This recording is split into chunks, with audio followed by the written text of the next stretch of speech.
Good morning and welcome to the Performance, Finance and Customer Focus Overview and Scrutiny Committee. This is an extra meeting that has been called to deal with some of the bits that we didn't manage to get in and were time critical for one reason or another, and we've used the opportunity just to fit in an extra one, so we had a full agenda. So thank you to everyone for making this meeting. Before we start these proceedings, may I bring to your attention some housekeeping matters. There is no expected fire alarm testing today. Therefore, if the fire alarm sounds, please follow the fire and emergency procedures that are applicable to the council house. Please can I ask that you use your microphone when addressing the meeting and that it's switched off when you're not using it, and that your mobile devices are turned to silent. This meeting will be broadcast live to the internet and will be capable of subsequent repeated viewing. By entering the Warspite room and during the course of the meeting, councillors and others are consented to being filmed and to the use of these recordings for webcasting. Do we have any apologies, Helen? Yes, Chair. We've had apologies from councillors Hayden, Stevens and Vincent, and councillors Tippett, MacDonald and Briarsdale for substituting today, and also apologies from councillor Partridge. Thank you very much. Do any members have any declarations of interest in respect of any items on the agenda? I'm not seeing any. There are no items of Chair's urgent business, so I'm going to move straight on to the first agenda item. I should say that the minutes and tracking decisions from our last meeting will be at the next meeting, along with any minutes and tracking decisions from this meeting, purely because it was only a couple of weeks away, so we didn't have time to get them produced before the papers were circulated. So that's why they're not here.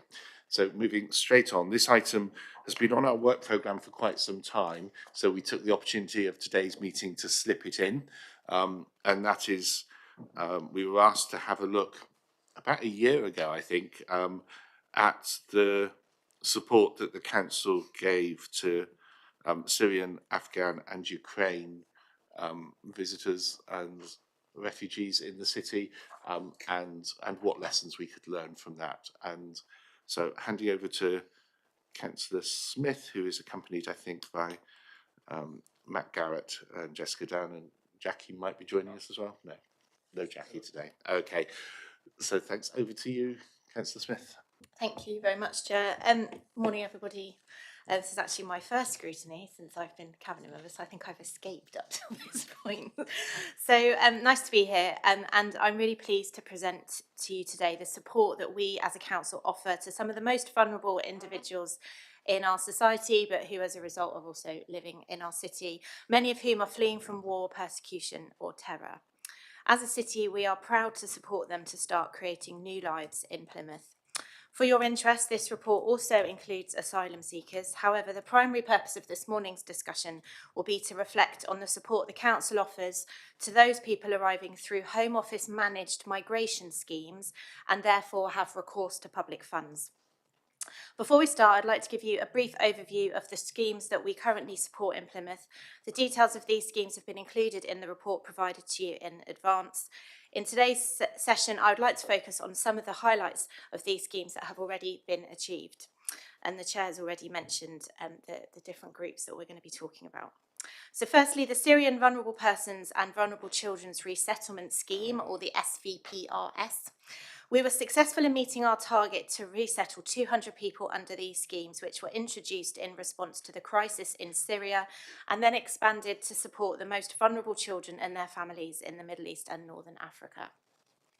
The Afghan Home Office pathways in Plymouth. The Syrian scheme created the framework for us to be able to swiftly mobilise to support families evacuated during June to September 2021 in response to the crisis in Afghanistan. The Afghan Relocation and Assistance Policy, or ARAP, and the Afghan Citizens Resettlement Scheme, the ACRS, are the two schemes that we've been working on in the city.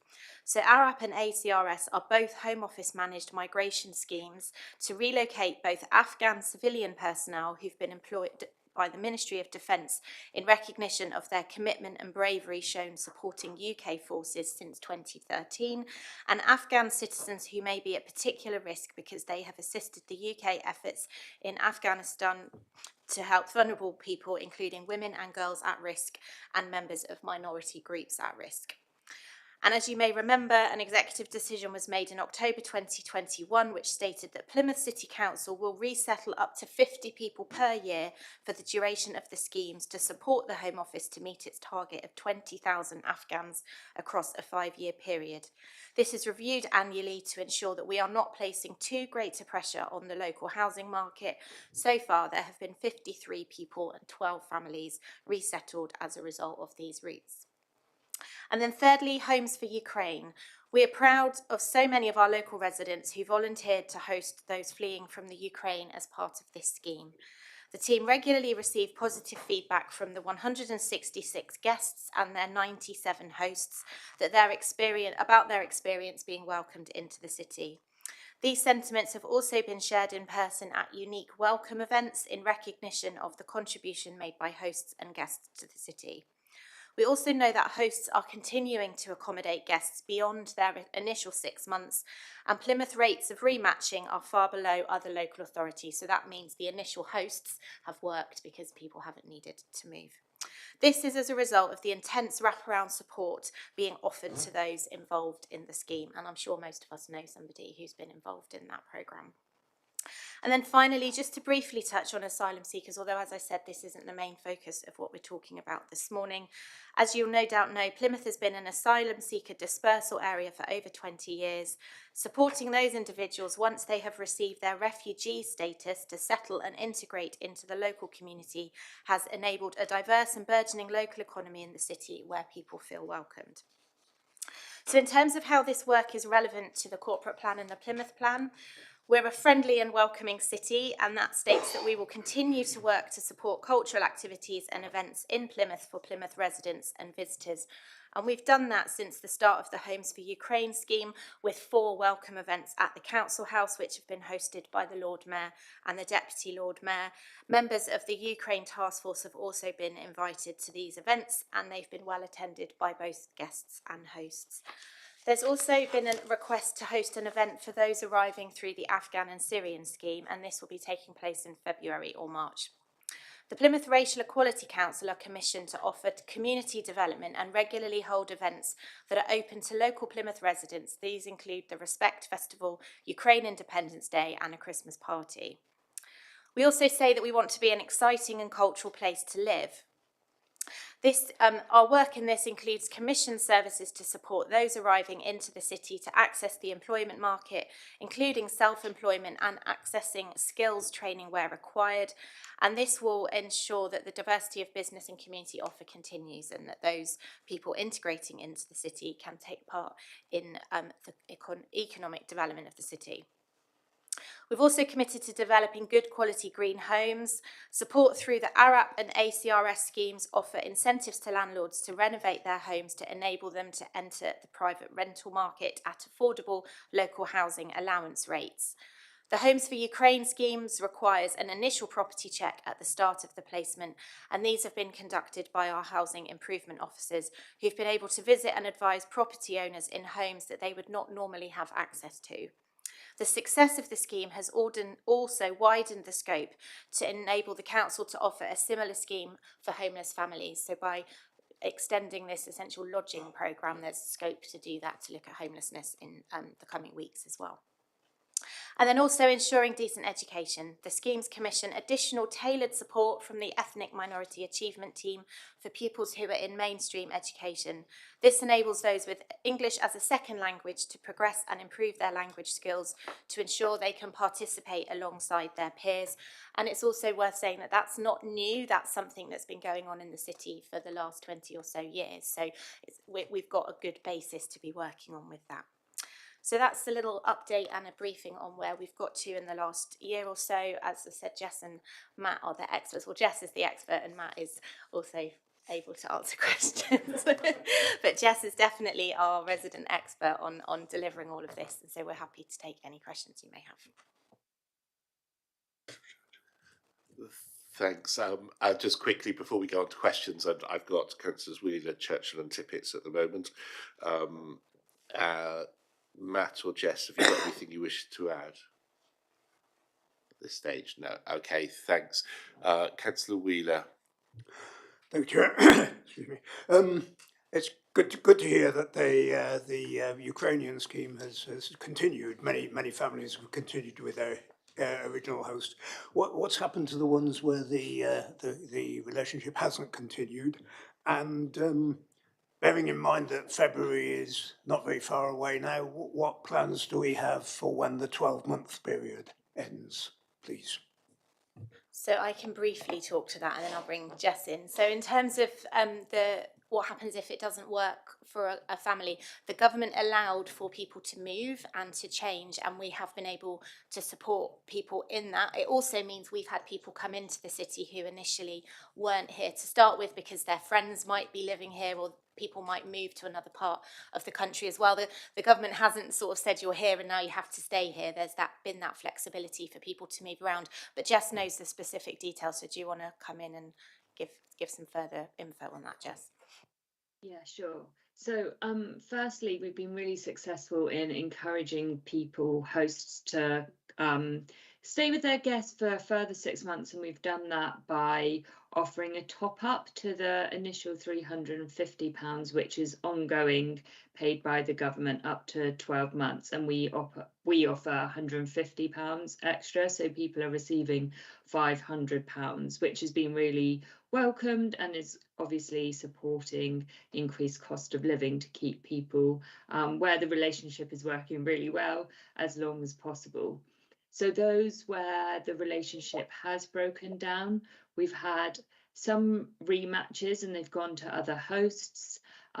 We've also had 31 people now, and that's individuals, so it includes children as well, who have been supported by their host to find private rented sector accommodation and have moved directly into private rented sector accommodation from their host, which has been really positive.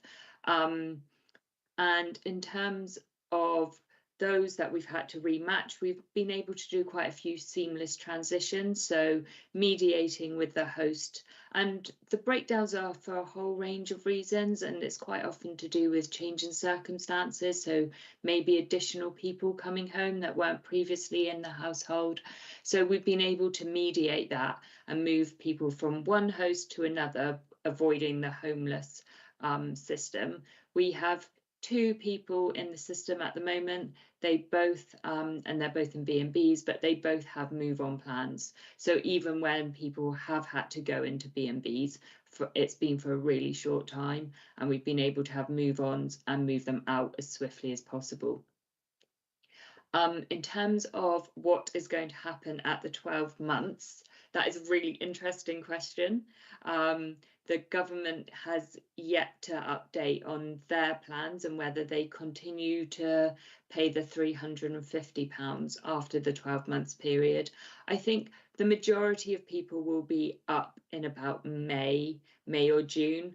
That will be the initial 12 months. We'll be working really closely with Path and Start before then to try and source private rented sector accommodation where that's appropriate for people. And then I think we will also be looking at the funding really closely to see if there's anything as a council we can do to continue topping up people so that they can, where the relationship is working really well, so that they can stay in their homes. There's also the option for people to sign tenancy agreements, lodger agreements with their host, which means they'll be able to claim the housing element from universal credit. So that would be really helpful. Thank you, Chair. Thank you. I now have Councillors Churchill, Tippett, Bryansdale, Kelly and Finn. So over to you, Councillor Churchill. Thank you, Chair, and thank you, Councillor Smith, for bringing this comprehensive report this morning. You touched on housing a little bit. Could you just let me know if there were any discussions with the planning department, i.e. are there any relaxations or any alterations to the planning to enable some of these houses, please? So do you mean specifically for a particular scheme or in general? A particular scheme. Okay, as far as I'm aware, there hasn't been any relaxing of planning laws, because that wouldn't be something that we can do at the drop of a hat like that. But what we have got is a number of properties in the city that already have the right kind of legal framework to enable people to move into. Jess, do you want to speak on that? It's a little bit, you will know slightly in terms of where we put people, but I'm aware that we do use kind of HMOs and things like that for, particularly for refugees, isn't it? But it's more a lot of the schemes that we're talking about, the families would have just gone into existing private rented. If it was a Ukrainian family, they're just going to have gone into an existing property where there was room. We're not saying, oh, well, now you can have whatever extension you like for the rest of your days. And the Syrian scheme would have been similar, wouldn't it? So I think we've put them all in existing accommodation, and we haven't needed to even explore that option. But had we explored it, I don't know if it would have been available to us anyway. So Jess, is there anything you want to add on that? No, that's everything. The only thing I would say in terms of what has been relaxed, and this was as a result of a directive from the government, is that if you're hosting a Ukrainian and you were previously claiming council tax, single person council tax discount, then you can continue to claim that. But there's been no relaxing of planning. Thank you, Chair. Thank you. Councillor Tippett. Thank you very much, Chair. My question is about safeguarding. I saw when the scheme first started that there were concerns, particularly around the Homes for Ukraine scheme, around particularly single people going into homes with families or hosts preying on vulnerable people. I was wondering what schemes you have in place to make sure that we're safeguarding the refugees in our city, and maybe you could talk us through how they would be able to access help if they were concerned about their safety in a placement without a fear of being rejected from the scheme or being sent away. I think Jess is probably the best place to answer that. I would just say that was something that concerned me at the beginning as well. I think it probably concerned most of us. However, I'm sure Jess is going to tell us that there were robust things put in place and that our fears were as unfounded as they could possibly be. But I'll leave Jess to tell us more. Yeah, sure. So for those arriving, in order for people to be granted a visa from the Home Office, people go through all the normal checks that would allow them to be granted a visa, which is why initially at the beginning it took people quite a long time. From a host perspective, when you register to take part of the scheme, there's automatically the Home Office conduct a PNC check, which is a Police National Database check. And then when it comes through to us, and in the event that they pass that, when it comes through to us, we have to conduct a DBS check. And we also look at council systems, so council safeguarding systems, to see if that person is flagged to us already.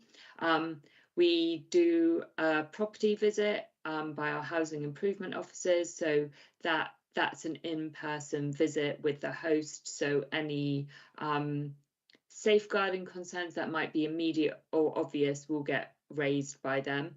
And then when the guests arrive, there's that initial in-person wellbeing check, and that is either done by children's services if the family has children, the arriving family has children, or through the community outreach team if it's a single adult.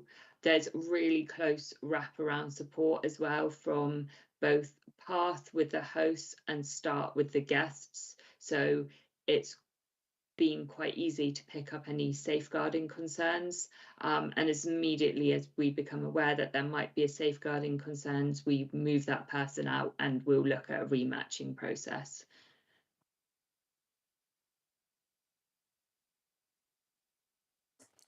Thank you. Councillor Brysdale. Thank you. It's great to see this topic being discussed. I just wanted to ask a quick question about one of the things that you mentioned in your introduction, Councillor Smith.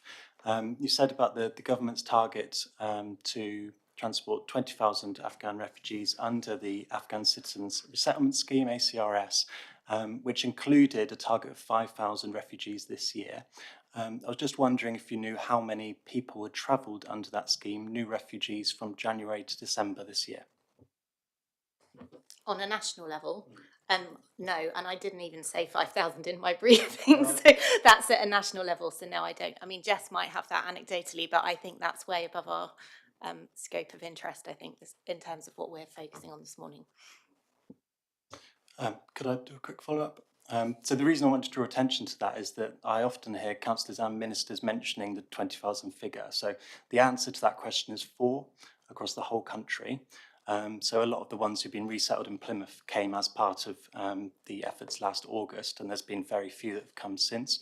The thing I wanted to mention is that I was involved in some of the efforts with Afghan school children living in Plymouth who were trapped out in Kabul. And the way in which government departments dealt with that process, I think, was shambolic.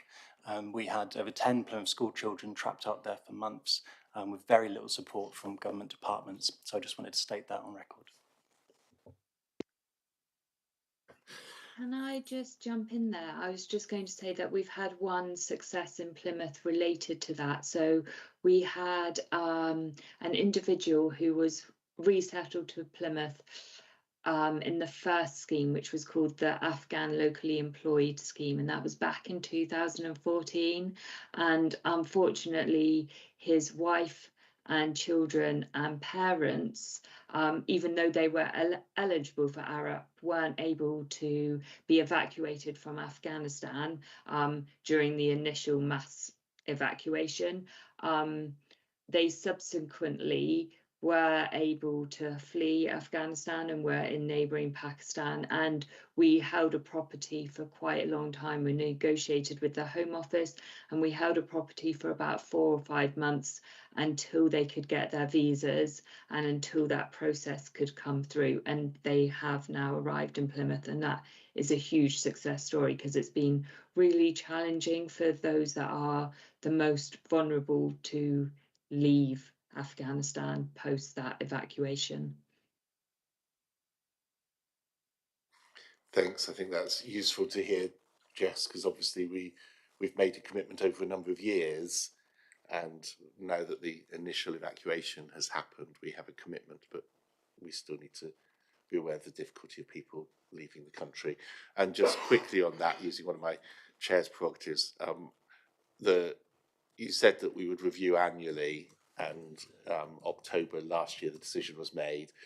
So you presumably be reviewed annually for the coming 12 months. Could you tell us what our agreement is for Afghan people or families in this current 12 months? I mean, correct me if I'm wrong, Jess, but we've continued to have the same number, so there was a rollover in terms of our aims. So we're quite happy with what we were able to offer and continue doing going forward. So that's another 50 people in this 12 months that we're currently in. If they come, yeah. I mean, we obviously can't force them to come to Plymouth, but the offer is there that we have that availability for those families and individuals. Thank you. Given the national situation where we're hearing of substantial numbers of Afghan people under these schemes in hotels in other local authority areas, is there anything we can do to support some of those families who on these schemes who might be in hotels in other local authority areas? And I'm talking to one of my friends in Stevenage. I think they've got 160 people in hotels in Stevenage at the moment, where we might actually be able to help another local authority and provide better quality of life for those people who've ultimately helped the boys and girls from Plymouth who've been in Afghan. Yeah.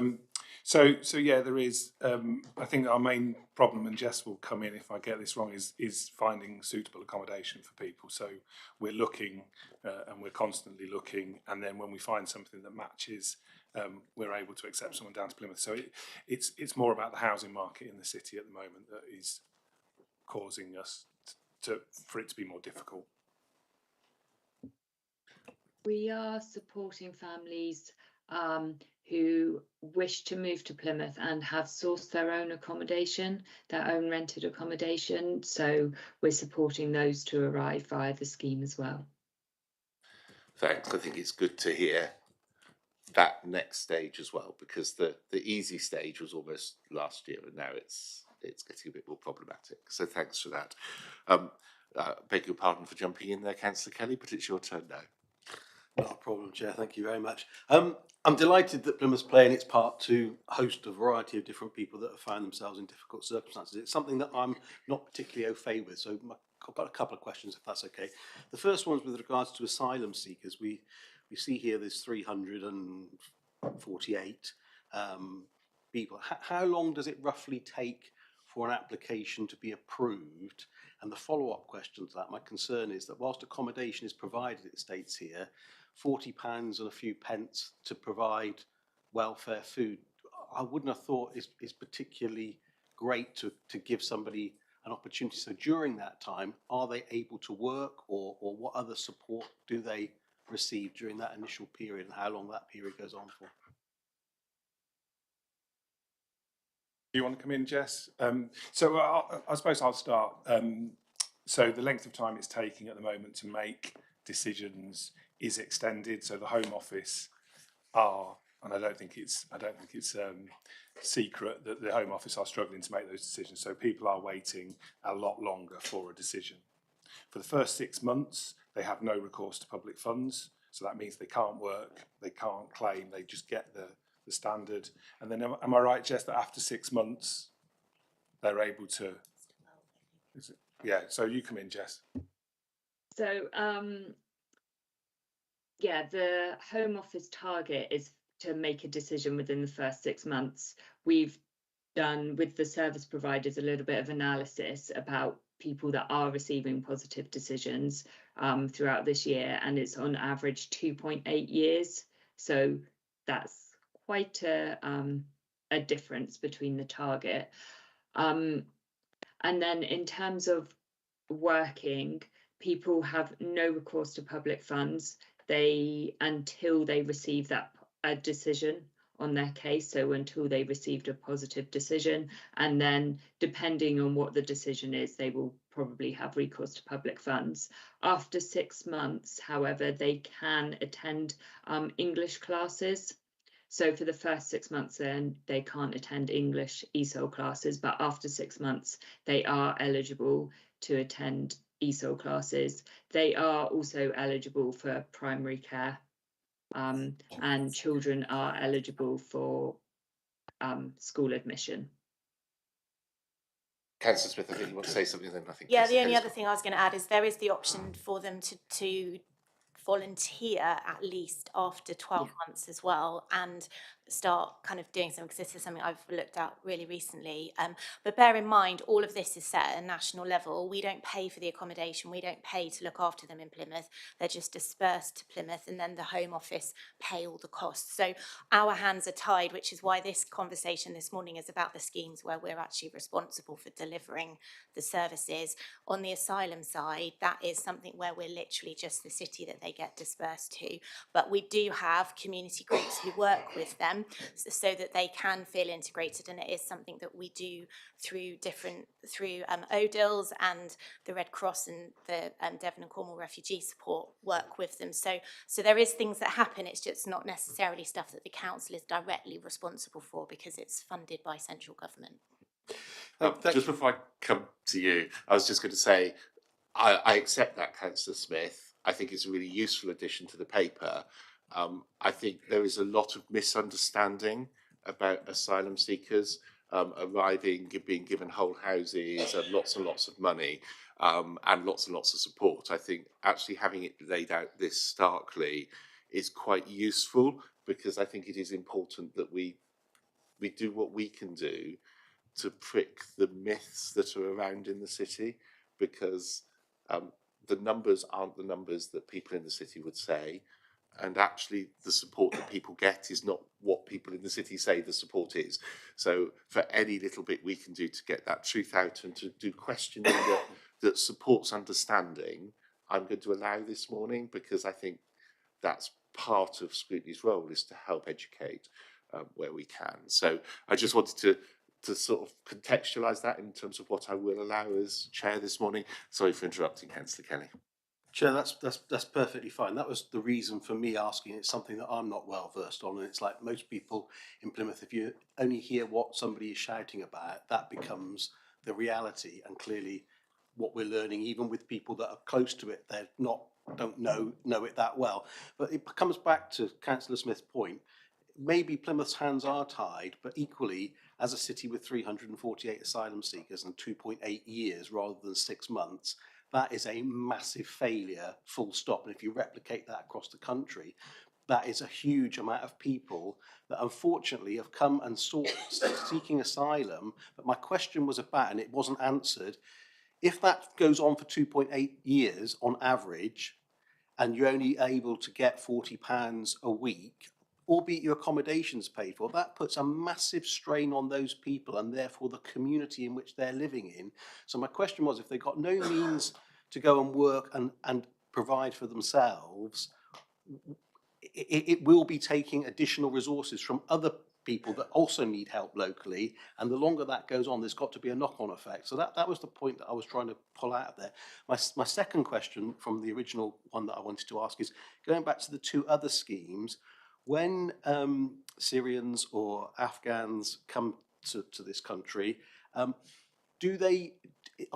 we encouraging them to almost stick together in the sense that you're in the same boat and therefore you've got shared experiences and you speak the language, or is the policy very much to try to integrate them into Plymouth and communities, not to say that they can't be in touch with each other, but to actually try to sort of give them like a fresh start? And that, the question I'm asking is, when you house them, do you look across the cityscape in itself, or is it very much pockets where you would find 80–90% of one nationality in a certain location? I'll get Jess to answer that. So the majority are housed within postcodes PL1 to PL4. The reason for that is that it's central. It means people that can access the services that they need to access, which are all in the city centre, easily, and it facilitates people to start to build communities, to understand a little bit more about Plymouth better. That it has been really interesting with the Homes for Ukraine scheme in having people across the city in all of the postcodes.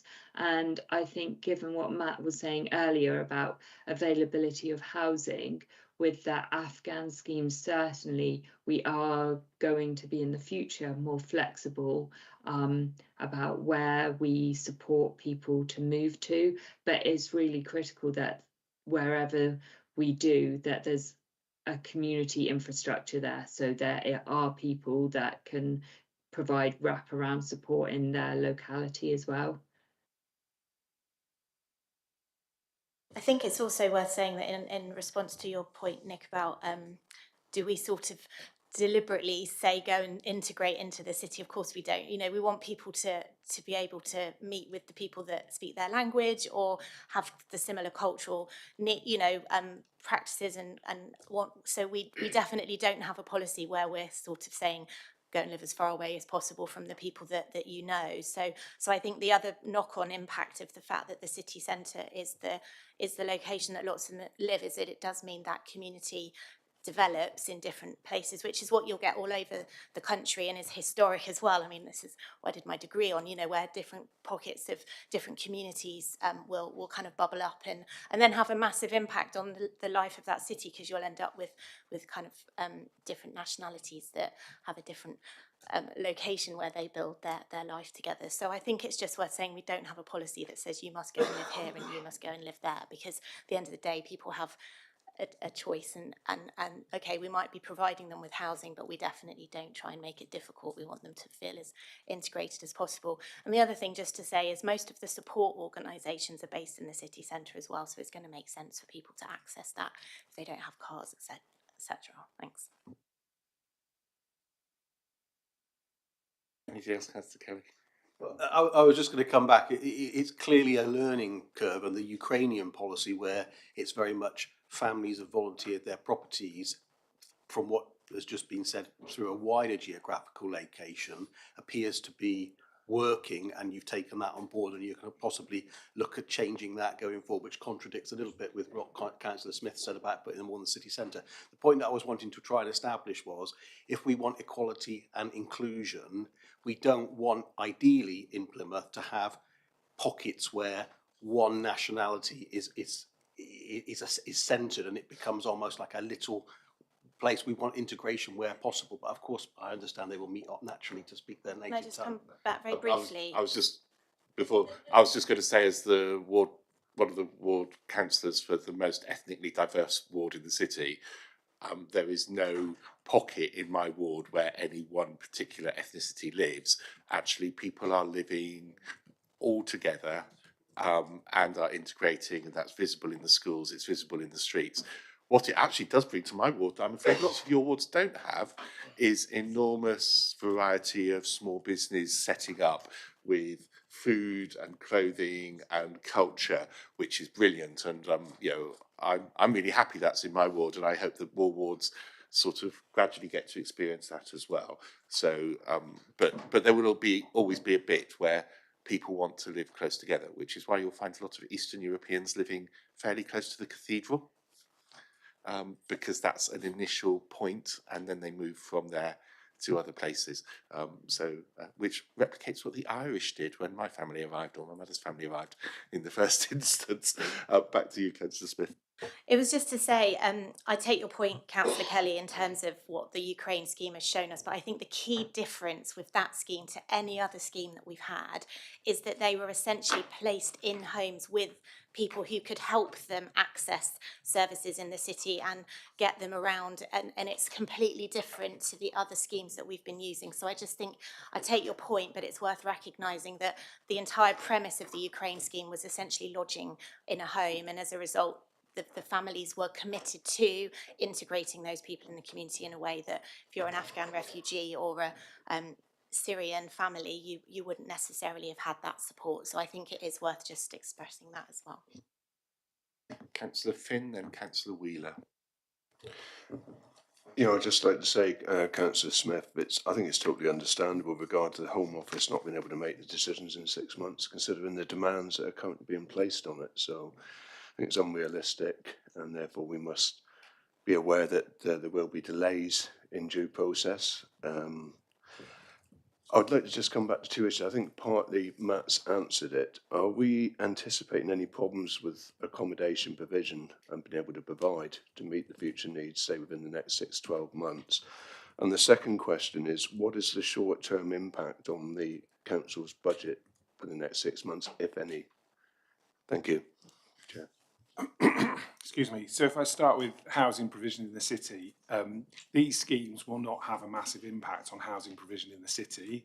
Housing provision in the city is in its own form of crisis at the moment already. So there are changes to the private rental market. So rents going up, landlords leaving the market, social housing, people staying longer in social housing, so there not being as much turnover. Affordable housing, the delivery is stalled. It's not as, there's lots of sites that are stalled. All of those combine to make the housing market very difficult in the city. These schemes themselves aren't big enough to make a massive impact on that, but it does mean that sourcing accommodation has become more difficult, and that's across all of everything we do, from homelessness right through to these schemes. And then in terms of budget, So the schemes are, so most of the schemes are funded. Obviously the asylum seekers are separate, so those are Home Office funded and dealt with. All of the other schemes are funded, and we use that money to support us to access accommodation for those households. So there is no impact on the council's budget.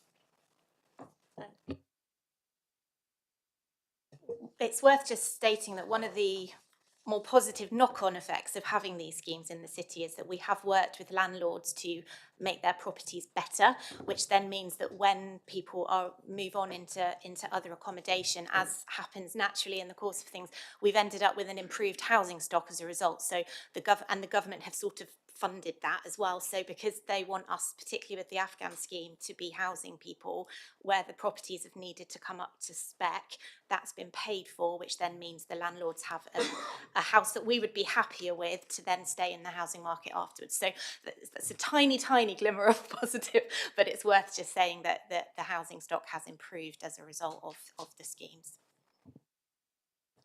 Just to say thank you, Chair, and thank you, Councillor Smith and Mr. Goet. Councillor Wheeler. Thanks, Chair. Excuse me. I just want to follow on from the discussion we just been having. Sorry. Do Clear Springs liaise with the council, either Community Connections or any other department, when they're deciding on locations of properties to either purchase or rent? You know, there are these stories of particularly hotels. Local authorities have known nothing about the decision by Clear Springs to take over a hotel until they're asked to request for help. Do we have liaison with them, please? Yeah, so in terms of Clear Springs Ready Homes, yes, they talk to us before they take on any properties, so that's fine. And in terms of hotels, the Home Office have now promised that they will liaise with local authorities before opening up any further hotels in any local authority area. Whether that happens will be down to the Home Office and their liaison, but they have promised it will.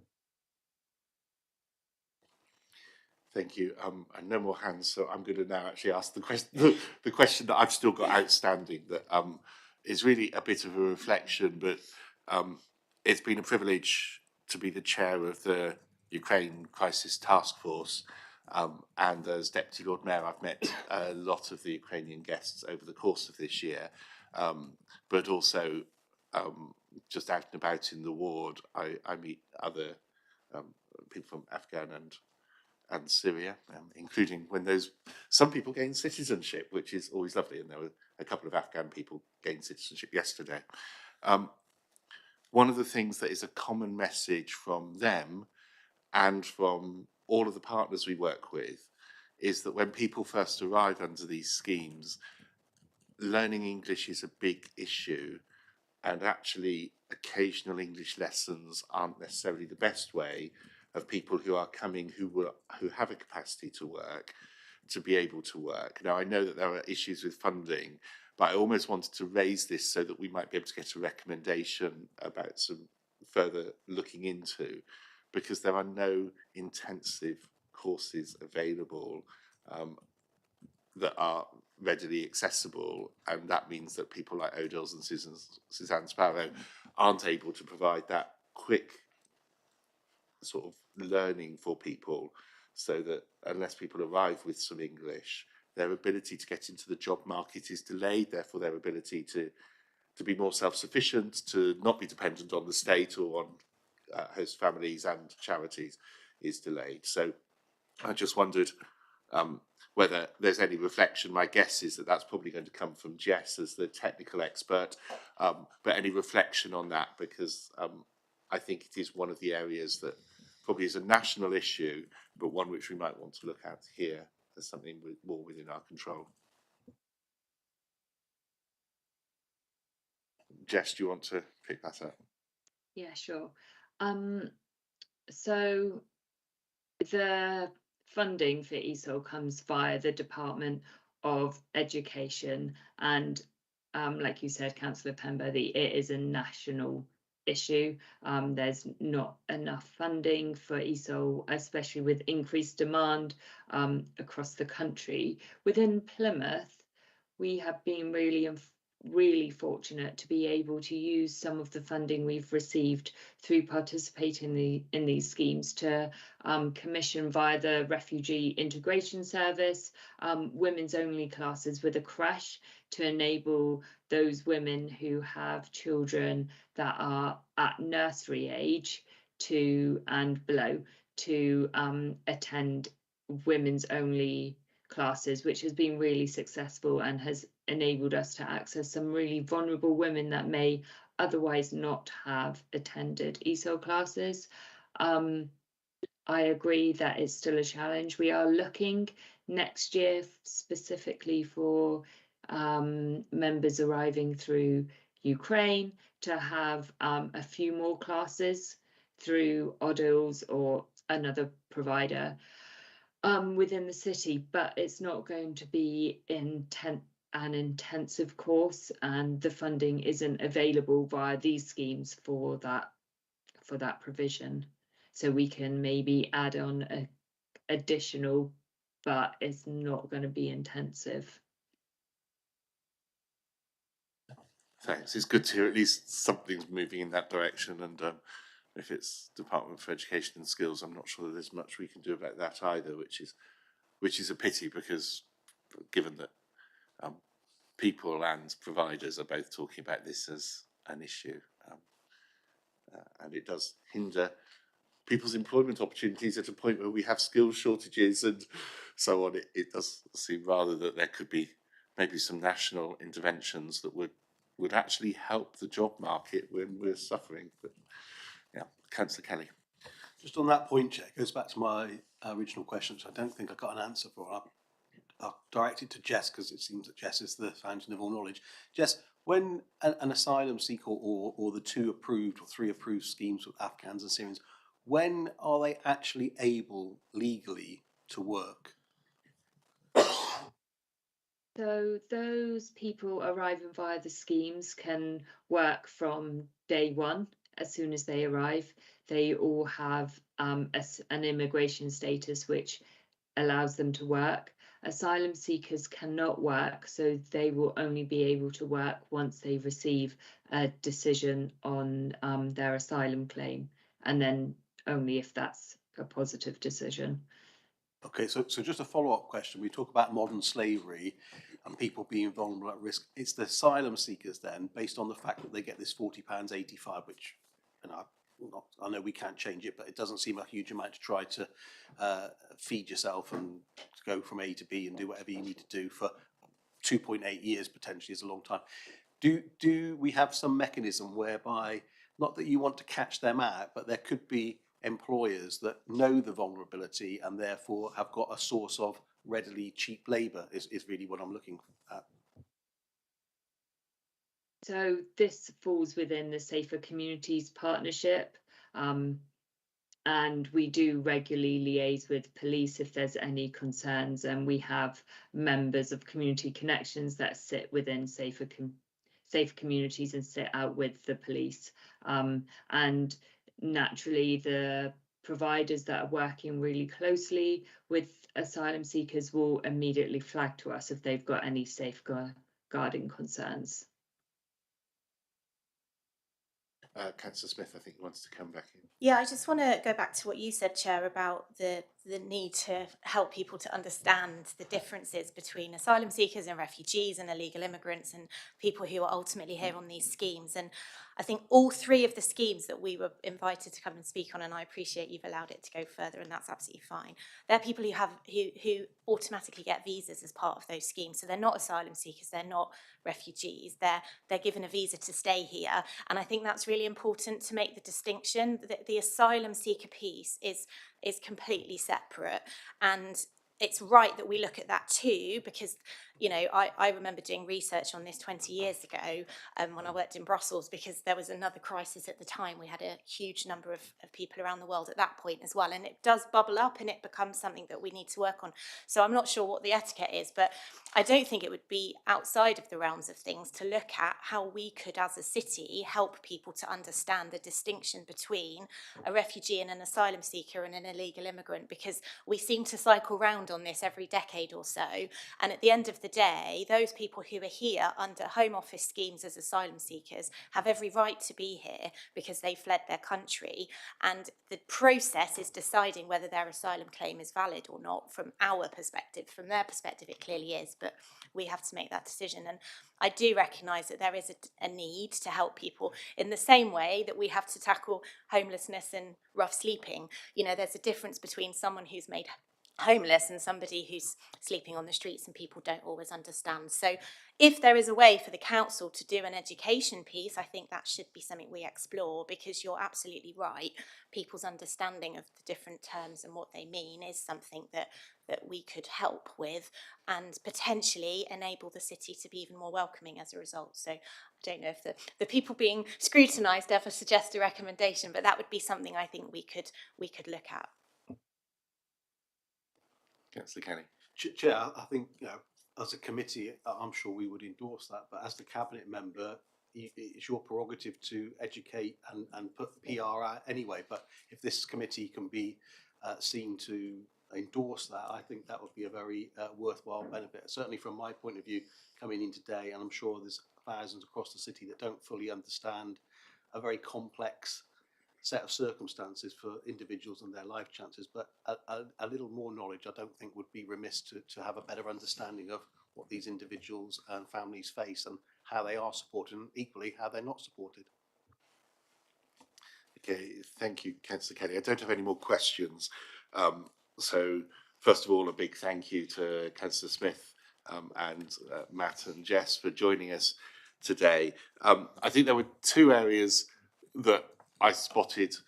One was the whole area of East Seoul, and whilst it's not in our gift, I think maybe a recommendation that the council explores with either the local government association, our family group, or others, how we might put pressure on the government to provide additional funding for East Seoul in support of the three schemes, in order that people are more able to more quickly access employment for which they are qualified, and which could help the country. So it's not us, it's that bit of how we build the lobby and build the pressure on government. I think that would be our bit there.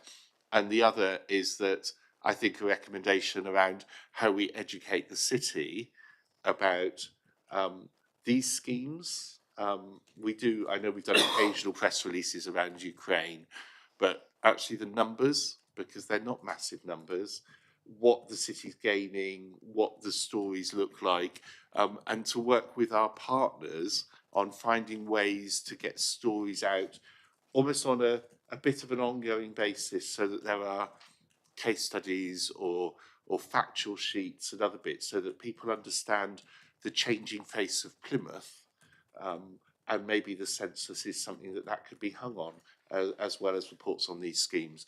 But I think those are the two areas that seem to have cropped up today as things that we could make recommendations about. Are there any other areas where people on the committee would like to make recommendation? No. Are people happy with those two areas being worked into recommendations? Great. So you will hear from us in due course about those as recommendations. Have you got those, Helen, in terms of recommendation? Brilliant. Thank you very much. I saw lots of nods. Thank you for your time. Thank you for bearing with us as we went over, but I think it was a useful discussion, and I will still aim to catch that time up so that we finish by 12 at the latest. The next item, we're going to welcome Councillors Patel, Rachel Hind and David Moore. I think David Moore is joining us on screen. This is the 3-yearly review of the cumulative impact policy. We've had the paper. Given time, please, not a very long introduction, but if I hand you over to a brief introduction, I'm going to assume people have had a chance to have a quick look. Then we'll move to any questions. But over to you, Councillor Patel.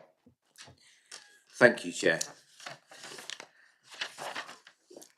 So as you're all aware, under the Licensing Act 2003, licensing authority have to publish a cumulative impact assessment. The CIA was first adopted by this council in 2008 and has been reviewed regularly. The CIA currently was last reviewed in March 19 and it's due again. There are 5 CIA areas: Mutley, North Plymouth, Stoke and Barbican and Union Street. And this time we're introducing a 6th one in the city centre, and I'm sure David Moore, when he comes on, will explain that a bit further. I've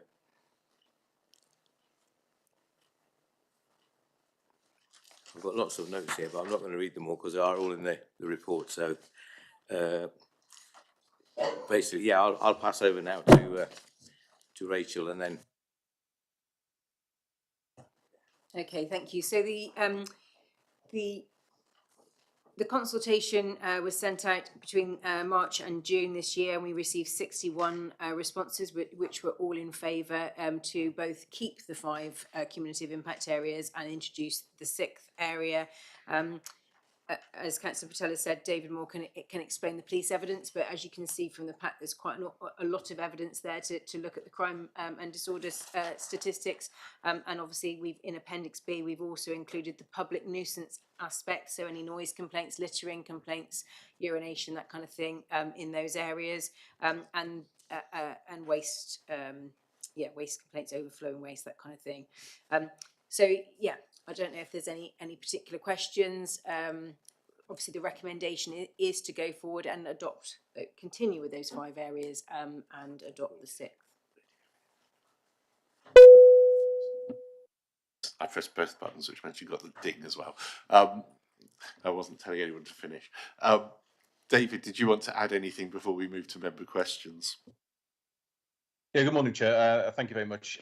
Yes, looking at the policy, the reason why we wanted to adopt the city centre as well, because we looked at 2 new areas, one of which was the city centre, the other one was looking at the sort of West Hoe sort of waterfront areas. And we had noticed there had been an increase in not only applications, but we'd found there'd been an increase in sort of crime and disorder in the area of the city centre, which we believed could be linked to licensed premises. And we were seeing more applications coming through for the city centre as it redeveloped. So as the city centre changes its face from a very much retail based to including more hospitality venues, then that was one of the reasons why we wanted to look at this area in particular to make sure that the right businesses were coming into Plymouth city centre. So that was the main driving factor behind looking to add this this extra area, which complements the other areas around it as well. Thank you. Councillor Brysdale. Thank you. I wanted to speak briefly in support of Stoke Village continuing as a CIA, as a Stoke Ward councillor. As you'll all know, Stoke has a large number of pubs already, and its location between the dockyard and Home Park has its complexities as well. The Stoke team are fortunate to meet Inspector Laity quite regularly, which is a really invaluable source of information on localised crime. And we've discussed about concerns around violent crime and damage to property, particularly at night time. So I think it's really important that this additional attention continues to happen in Stoke Village, and thank you for your work on this. Councillor Kelly. Thank you, Chair. I welcome this. I think it's imperative that we have this impact assessment continued. The nighttime economy is clearly very important for Plymouth, not only for people to enjoy themselves, but for jobs and business people as well. Could I ask Councillor Patel, in view of reading the various figures, and I live not far from Mutley Plain and it's quite a vibrant nightlife, what have you done, Councillor, or what has the city done to try to tap into additional funds from the Police and Crime Commissioner with regards to CCTV and deterrence and extra resources through visual police presence in these areas where, if there is going to be any antisocial behaviour, typically they will emanate in and around the areas that have been identified in this report? I'll pass that one over to David Moore, who's dealing on that.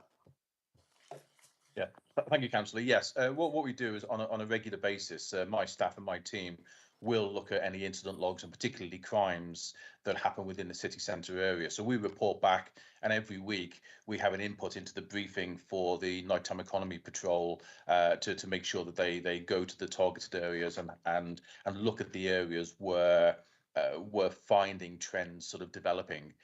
We've also spoken to Chief Superintendent Longman, and he has given us an assurance of a ring fencing of officers who will be used for the policing of the nighttime economy, and that way we're going to have sort of set numbers. On top of which, we've done extra sort of training with special constables. We've got a really good liaison now with the service police, so they put out patrols every evening, and they become part of our briefings as well. So we've started to develop all of that.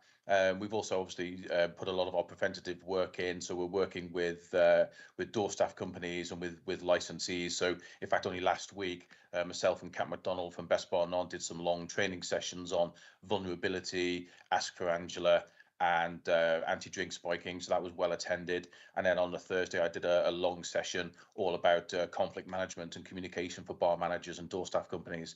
So we're doing a lot of preventative work in order to support the ENTE community, and also we're trying to be as flexible and as immediate in our response when we're looking at trends.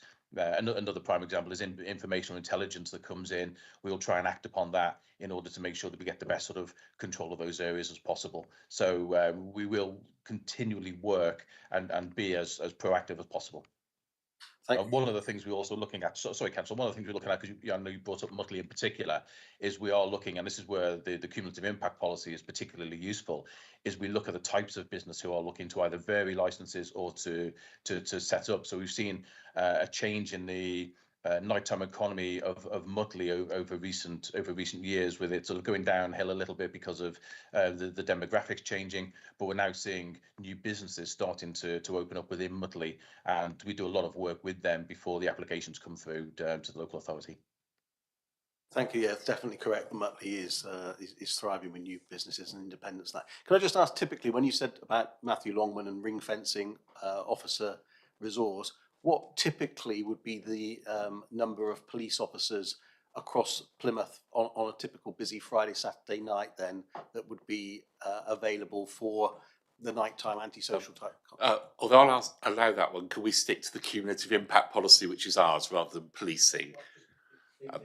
Well, it is and it isn't, but actually we have to approve this policy whatever the police resourcing is, because this actually is about what licences we grant. So it is a licensing approach rather than the policing approach. So I'll ask David to answer that question. Can we keep to the licensing bit rather than the policing bit? The police are here, as David is the licensing officer rather than an operational officer. He does reach into that, but we're moving a bit away from licensing. So David, if you answer that one, then we'll move back to the licensing question.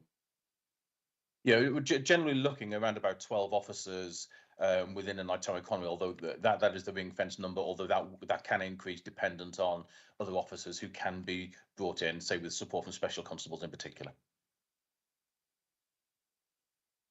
Thank you. I have Councillor Finn, then Councillor Church. Yeah, I'd just like to say, David, from this committee, thank you for all the good work you do out there in the operational field, especially with the street pastors, etc.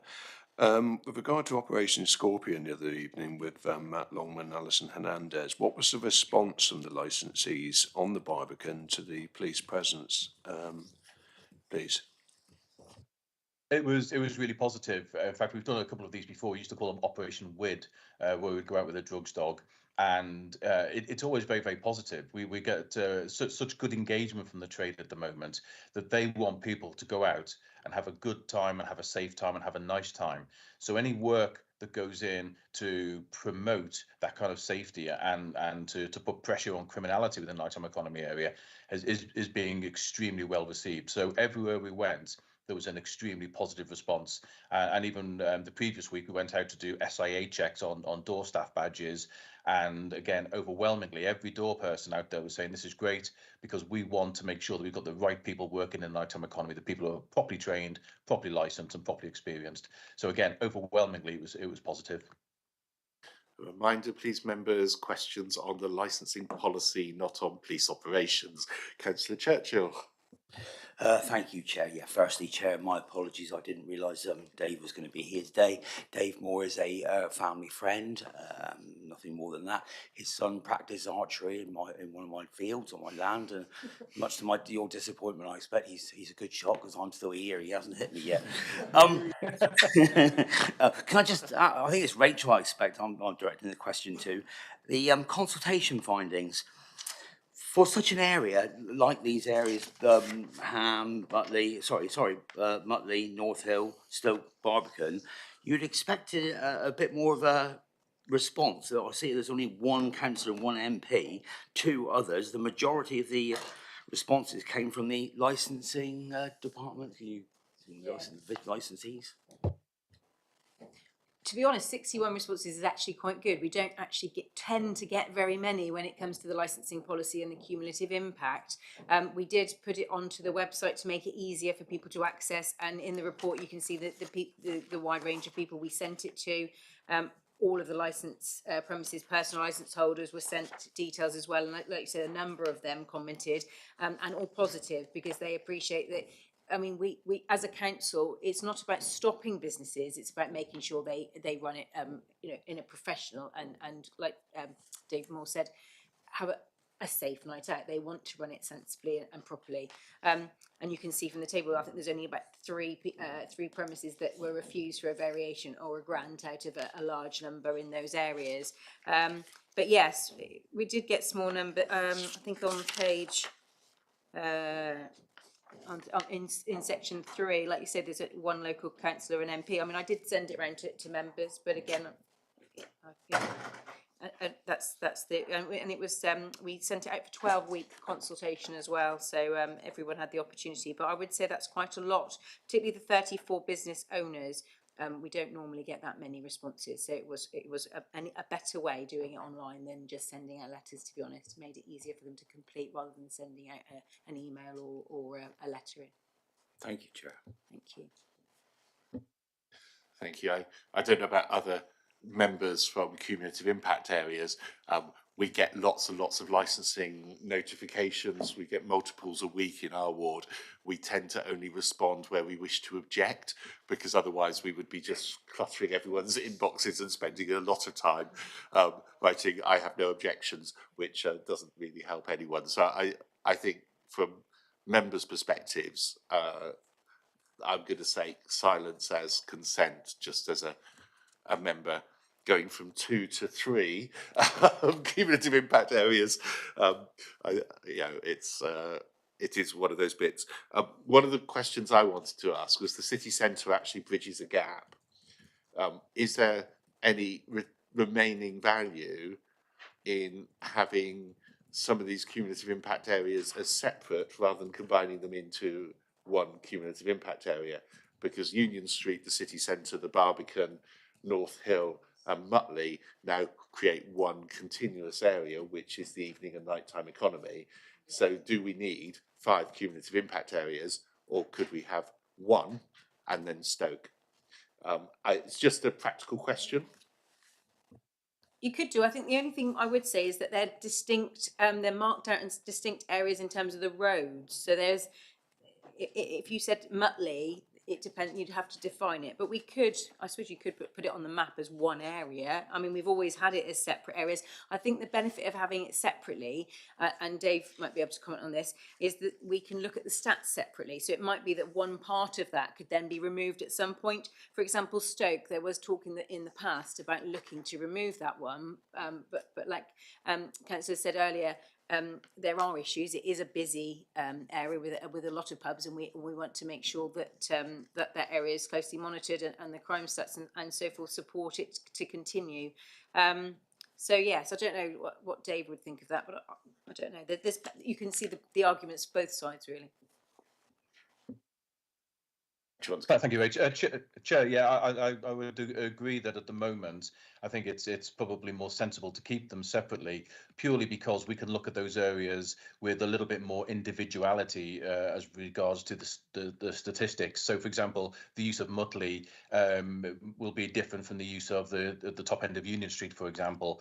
And if the changes in the use of those areas, then we can look at those statistics in those particular areas more individually. So it gives us a better basis, I think, to look at how the cumulative impact policy can affect the specific areas. So whilst they are all joined up, the danger would be that if we look at the cumulative impact as an entirety, then we may have specific incidents happening within one or two of the main areas, but everybody would stay within the CIP. So I think as it stands, I think there are benefits that we can look at it in that much more detail, particularly with the use of those particular areas. Thanks. I think that's understandable. I just thought I would raise it because the map will now look very, very different with the city centre going into it. The other thing I just wanted to ask with the city centre going in was about displacement. And I know I've recently objected to a licensing application that is marginally outside a cumulative impact area, but where a convenience store could therefore start selling single cans and stronger stuff and become a magnet and cause problems. Just because it is one street away from a cumulative impact area and all the other ones inside the area will have a different policy. I'm just wondering, with the addition of the city centre, what the risk of displacement into the Hoe is, in terms of the businesses around the Hoe potentially seeing an opportunity for them to sell in ways they're not currently selling because people in the city centre are no longer selling in that way. So it's a are we potentially putting the Hoe at risk with it being marginal at the moment? I mean, I think. sorry. Oh, sorry, Rach. That's right. I think at the moment, Chair, that the bigger risk at the moment is displacement into the city centre, and that's what we have found, that because of there being a number of vacant units within the city centre, the likelihood is that businesses that are wouldn't trying to get into a cumulative impact area would then displace there, as opposed to the opportunities and the premises that are available in the Hoe waterfront area. And that was one of the considerations that we looked at when we looked at the Hoe waterfront area as a potential cumulative impact area. It was, what are the opportunities for businesses to open in that particular area, obviously outside the Barbican, which is included already in the CIA. And at the moment, there doesn't seem to be the opportunities for places to open up. But that is something that we would certainly take into consideration, be very wary of. Yeah, there are already off licenses, and if the only off licenses in the area able to sell single cans and stronger strengths around the Hoe, rather than the city centre, Union Street, or the Barbican, then there's a ready-made market in a tight economic situation. So it's just that sort of displacement of business opportunities around there. And of course, we are trying to make the waterfront more vibrant and encouraging more businesses to open up there. And there are increasing applications for music licenses and people to extend hours and so on. And I am noticing creep around some of those applications on the Hoe for variations. And so it wasn't a flippant question. I wasn't thinking of displacement of people. I was thinking of the change of use and the things we're trying to bring into the city, especially around the waterfront, which is why I'm asking about having ringed basically West Hoe and the Hoe with cumulative impact areas, whether that could have an impact on the sort of licensed activity that does happen there. Just to add as well, is obviously all businesses have to have an operating schedule and demonstrate how they're not going to have a negative impact on the 4 licensing objectives. So if we had any issues with those businesses, normally we would work with them to try and encourage them to adopt via a minor variation additional conditions, such as reducing the strength campaign conditions. And if they didn't work with us, we've obviously got the ability to review that premise license. So every single application, regardless of whether they're in a cumulative impact, has to demonstrate that in that operating schedule, and any of the relevant authorities can comment on that or require additional conditions or bring it to committee. So there is always that power as well, but I totally appreciate what you mean. And given that I noticed some of the comments were about there are single places in other areas, what do we do to promote the fact of how licenses can be reviewed? Because if people don't think that they can, then there are people who whether in the community impact areas or outside, are unaware of what could happen there. Yes, I mean, there's a lot of information on our website in terms of promoting that to the general public, but every time if we receive any complaints, we work with the businesses and the residents so they fully understand all of our powers available. Obviously, we want to make sure that the businesses are vibrant and can work successfully, but they've also obviously got to make sure they don't cause a nuisance to residents and so forth. So yes, we work closely with them, and if we do review a premises, it's widely promoted. We do a lot of press release so that people understand that we will enforce where necessary. Okay, and I'm not going to do casework here, but I think that process needs to be improved because residents on the Hoe were unaware that licences could be reviewed when I mentioned it to them at a meeting recently. And given the number of complaints there have been about some premises on the Hoe, that was quite surprising to hear your response. So I think we need to do better on that. Councillor Kelly.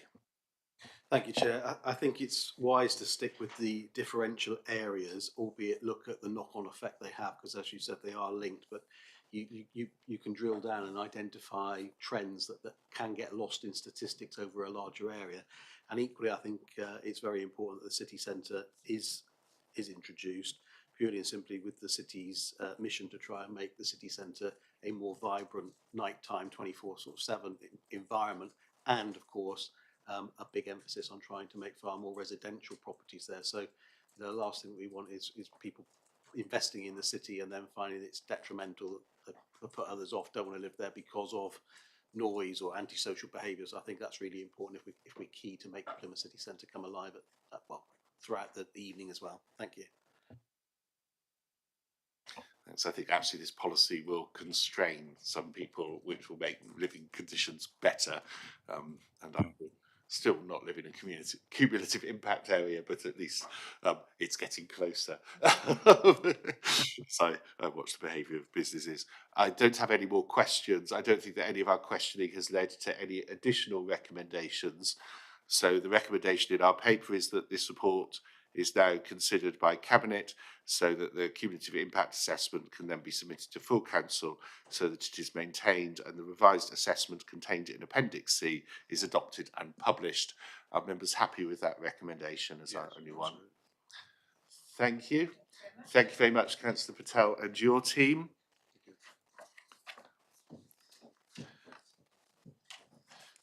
We now welcome Councillor Stoneman with Giles, Perrott and Glenda, who are here to talk about the Elections Act and voter ID. I just want to try and preface this discussion because of the way it could go. We are not Parliament and we are not discussing a bill.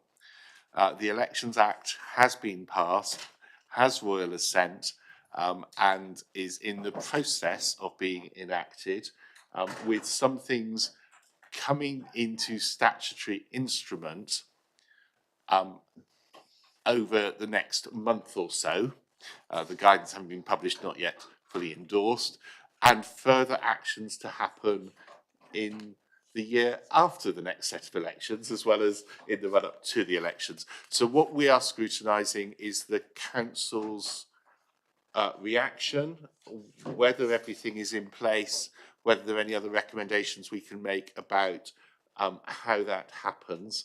We are not here to scrutinise the bill because that's already happened. So I just want to put that there. I'm sure we will get into what the bill contains, but obviously there's nothing that any of the team at the end of the table can do about an act. And so, Councillor Churchill, quickly before we go into. Thank you. Yeah, you've answered one of my questions that I was going to ask about what we're scrutinising here. Just can I pick up on the Councillor Stoneman, Cabinet Member for Climate Change? Yeah, we have checked the latest scheme of delegation, and Councillor Stoneman is responsible for governance, and he is therefore here in that role. So hopefully elections don't drive climate change. But we'll pass over to you, Councillor Stoneman. Thank you, Chair. The Elections Act 2022 received royal assent in April of this year. The Act imposes new duties on returning officers and electoral registration officers who are responsible for organising and overseeing elections and maintaining the electoral register respectively. These new duties will be implemented gradually over the next few years by the Department of Housing, Levelling Up and Communities.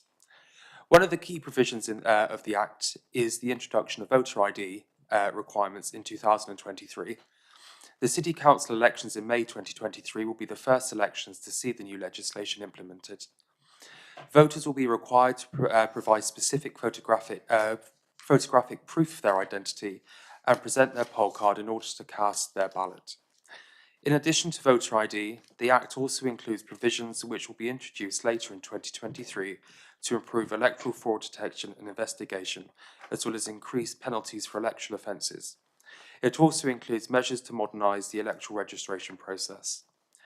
The Act allows for the creation of new electoral offences, including intimidating electoral officials and making false claims about candidates during an election. It also includes provisions to improve accessibility for disabled voters, such as requiring polling stations to have at least one wheelchair-accessible voting booth. I'll now pass over to Giles, who has something to add.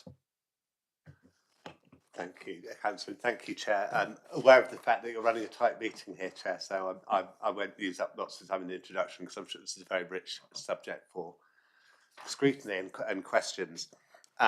As James said, I mean, interestingly, those councils who are undertaking local elections in May 2023 will be the first application of the photographic ID requirements within the Act. In lots of ways, having local elections rather than a general election to bed down the procedures is, we're looking on the bright side as an elections team, that Plymouth will have a chance to trial and implement the Act outside a full general election situation with the higher turnout, and in Plymouth's case, managing on behalf of our adjoining councils for constituencies that cross those boundaries. That is also the case for all the Devon districts and for Torbay. So in fact, in the peninsula, there are a lot of elections happening in May 2023. I mention that because we might get onto the role of the police as single point of contact in terms of the overall electoral arrangements. So there will be a lot of elections in the Southwest Peninsula in May where photographic ID is going to be implemented in coming May. I'm glad also that our Cabinet member did outline there's a lot of other stuff in this Act which is very important, and I'm sure possibly not at this meeting but at future scrutiny meetings in terms of the new offences, changes in nomination processes and a range of other things. There's a lot of interesting stuff, but for later implementation than May. On the subject of photographic ID, you'll see also Appendix C of the report. It's quite useful to see what the proposed types of ID are. Interestingly, they are actually in the Act. They're not in the statutory instruments accompanying the Act, so they are quite fixed in law, the forms of ID, which is useful.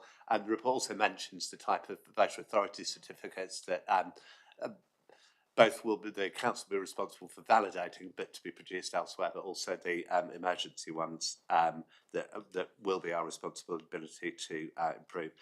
Really briefly, our priorities are huge amount of work between now and May to make sure that our voting population are aware of the requirements.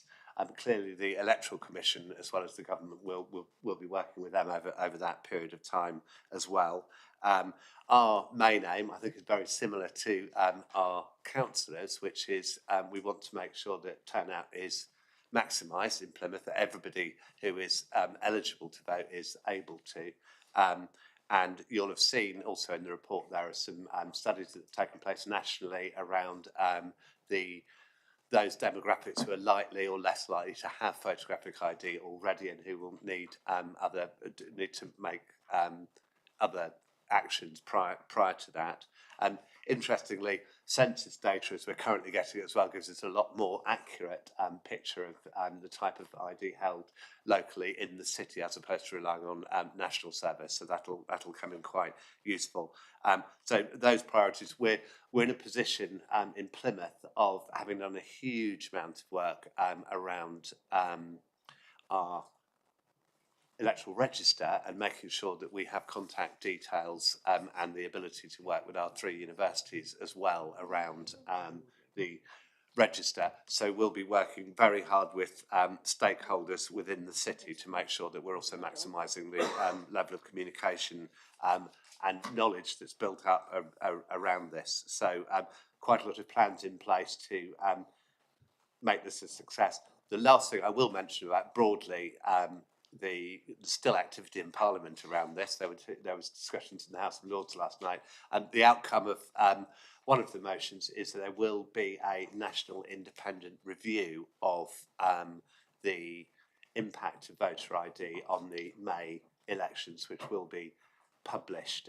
So it was quite useful out of the, and there are various motions in the House of Lords that I've never heard of before, like fatal motions and motions of regret and goodness knows what yesterday. But the outcome of that will be a fully independent survey and report of the impact in May, which of course Plymouth will be one of the areas that take part in. So that'll be useful for us to be able to see the results of that after May. But over to Chair, over to you for detailed questions. Thanks, and I think we're very lucky in having Glenda here, because Glenda is right in the middle of being involved in the discussions and the challenges and understands things very well. So I'm sure when it comes to the technicals, Glenda will be our bit. If you haven't had the joy, the Act and the statutory guidance is around that thick. Great bedtime reading. Saves a fortune on sleeping pills. But yeah, so there's a whole load of stuff. So so let's make a start, and Councillor Tippett is the first one with his hand in the air. Oh no, I'm the first question. This is never good. So my question is around concerns that transgender people have when being ID'd at polling stations. They're concerned that they'll be turned away due to confusion when presenting ID with how they're presenting in person and what's on the piece of paper. So I know that before I legally changed my name, I'd already cut my hair short. I very much passed as male, but there was this person that looked like someone who could be my sister on the ID card, and it wasn't actually me. What's being done to make sure that there isn't a particular issue with transgender discrimination at polling stations, and is there any plans to train our polling clerks in sensitively handling transgender people on polling days? That's a very good question. The question I asked the Cabinet Office last week, because it is one of our concerns. The Cabinet Office and the Electoral Commission are drafting some few guidance for the transgender communities. But what I'm going to say and what we're going to put out there to the transgender communities is, one, if you think your ID doesn't look like you and you have anxiety that you can't be recognized in the polling station, is apply for the VAC, because it's free, and if you can apply from the 23rd of January, just before the elections, you can do that. Yeah, or can do postal votes, then you don't need an ID. Yeah, so there are ways and means of doing that, but the question still is very important, that I would like to vote in the polling stations. I am from that community. Why can't I vote? And the thing is, yes, they are doing some guidelines. Plus, please apply for an ID from the 23rd of January when the portal opens. Thank you so much for the answer, and it's really great to hear that not just the council but the Cabinet Office are already on an issue that is far too often ignored. So thank you, Chair. Thank you. I have Councillor Finn, then Councillor Wheeler. Yeah, I'd just like to thank you all for the very comprehensive report. What mechanisms are in place for data collection? I suppose from this there will be lessons to be learned with regard to access, cost, participation statistics, is there any methodology or systems being put in place so that we can actually look at it afterwards to see whether it was either a success or failure? Just while Glenda's reaching for out control, and she'll come back on this as well, Councillor Finn. Electoral processes love bureaucracy. And the Act, and Glenda wouldn't say this as clearly as me, but in fact the Act allows for 2 extra forms to be filled in at every single polling station. So a record of every refusal, a record, and the reasons for it will be kept, and in some cases for the first 3 years of this process. So clearly there are some GDPR issues as well, but we will have an enormous wealth of data, I think, at the end of the first election to be able to identify those, all the impacts of this. And we mentioned earlier, it'll be interesting to see what the arrangements for the national independent survey of the impacts as well are. But nonetheless, I'm sure Glenda might add some more detail on top of that. Yeah, so there are 2 things.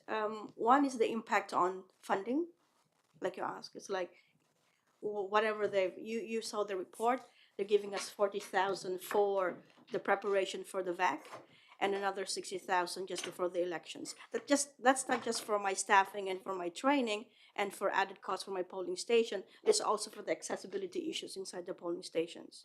There's 2 things. Those are things. So the Cabinet Office will always have this answer. What we don't know, because this is new. And they said that for funding. So they give me 40,000 this side of the year, and they'll give me another 60,000 around April. And then they will give me more money if I say, well, we needed more polling station staff, we needed more security, and by the way, you budgeted for so little for the poll card. The poll card that we know and love so much for the last since 1895 is no more. It's going to be an A4 poll card, which it's like Tolstoy and Anna Karenina. I'm going to tell you that it is quite big. It is A4 and it's going to be enveloped. Yeah, and that's part of our comms plan as well. It's like people will not recognize it. It's going to be in an envelope that says, this is what you need to do. This is your poll card. You will be asked these 3 questions when you go to the polling station. The second question's on how will you get the impact on the voter ID in the polling station on the day is, like Giles said, we have different kinds of forms now, which will clearly have an impact on training and my polling station staff, because if you are in a polling station before, you have the register, you have the what we call the CNL,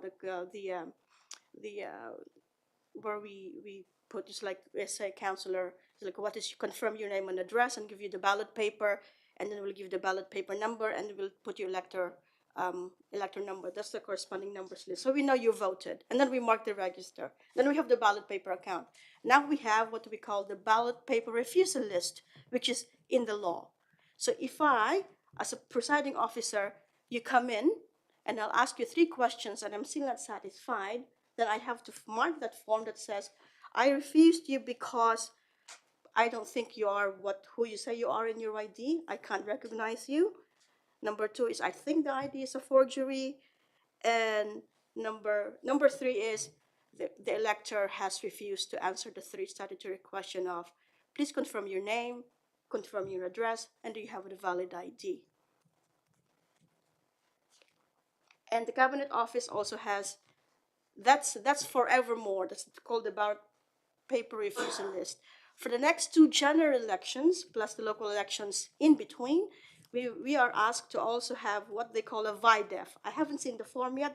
The Electoral Commission is finalizing it, but it will ask on questions of, do you have ID? Don't you have any ID? Do you have a VAC? Do you have a VAC, but you will need to go into another separate room for me to for you to show me your face with the VAC. Those are different things that can happen in the polling stations from me. So it's not just an ID, it's a lot of things encompassing the ID. But we will be ready. We'll make sure we're ready. Thank you. And hands are starting to go up now. I think more than, and considering this is probably one of the most informed audiences in the city, the basic level of questions just shows the task that will need to be done in the next few months. So I now have Councillor Wheeler, Kelly, and Briarsdale. Thanks, Chair. Glenda has just answered the first part I was going to ask, which is what are the statutory questions, but I don't have to ask that anymore. I'm concerned about the subjective nature of the voter ID process. At the moment, things are cut and dried. You go into a polling station, you say who you are, and as long as that person hasn't already voted, then you're probably going to get a poll card.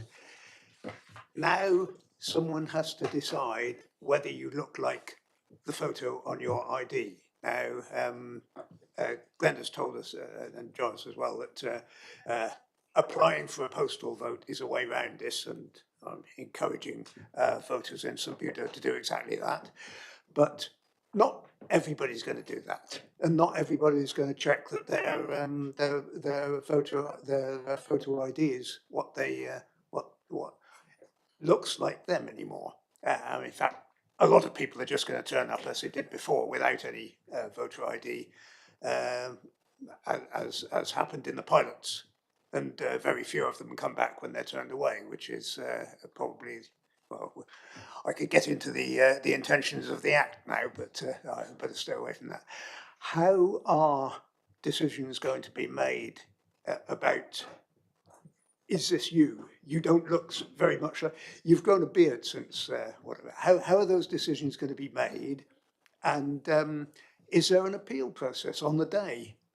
If there is, well, is there a follow-up process? In fact, it won't change the result of the election, but it might indicate.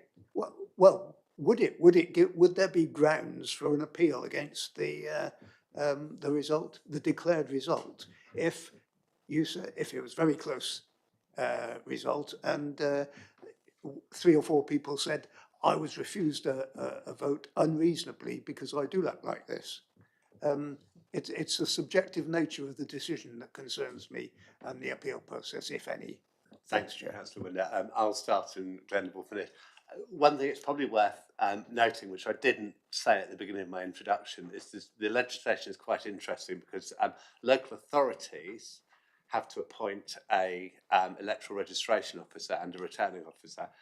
They are the individual with all the powers that the legislation bestows. So it's not actually the local authority. Now, all of you, having been in counts and briefings, will understand that quite well. So the requirement to do things is always of the electoral registration officer or the returning officer. And she, in the case of Plymouth City Council, because she is also Tracy Lee, the Chief Executive, delegates various of those functions to other people, including to Glenda and I, to count supervisors, to presiding officers, to polling clerks, etc.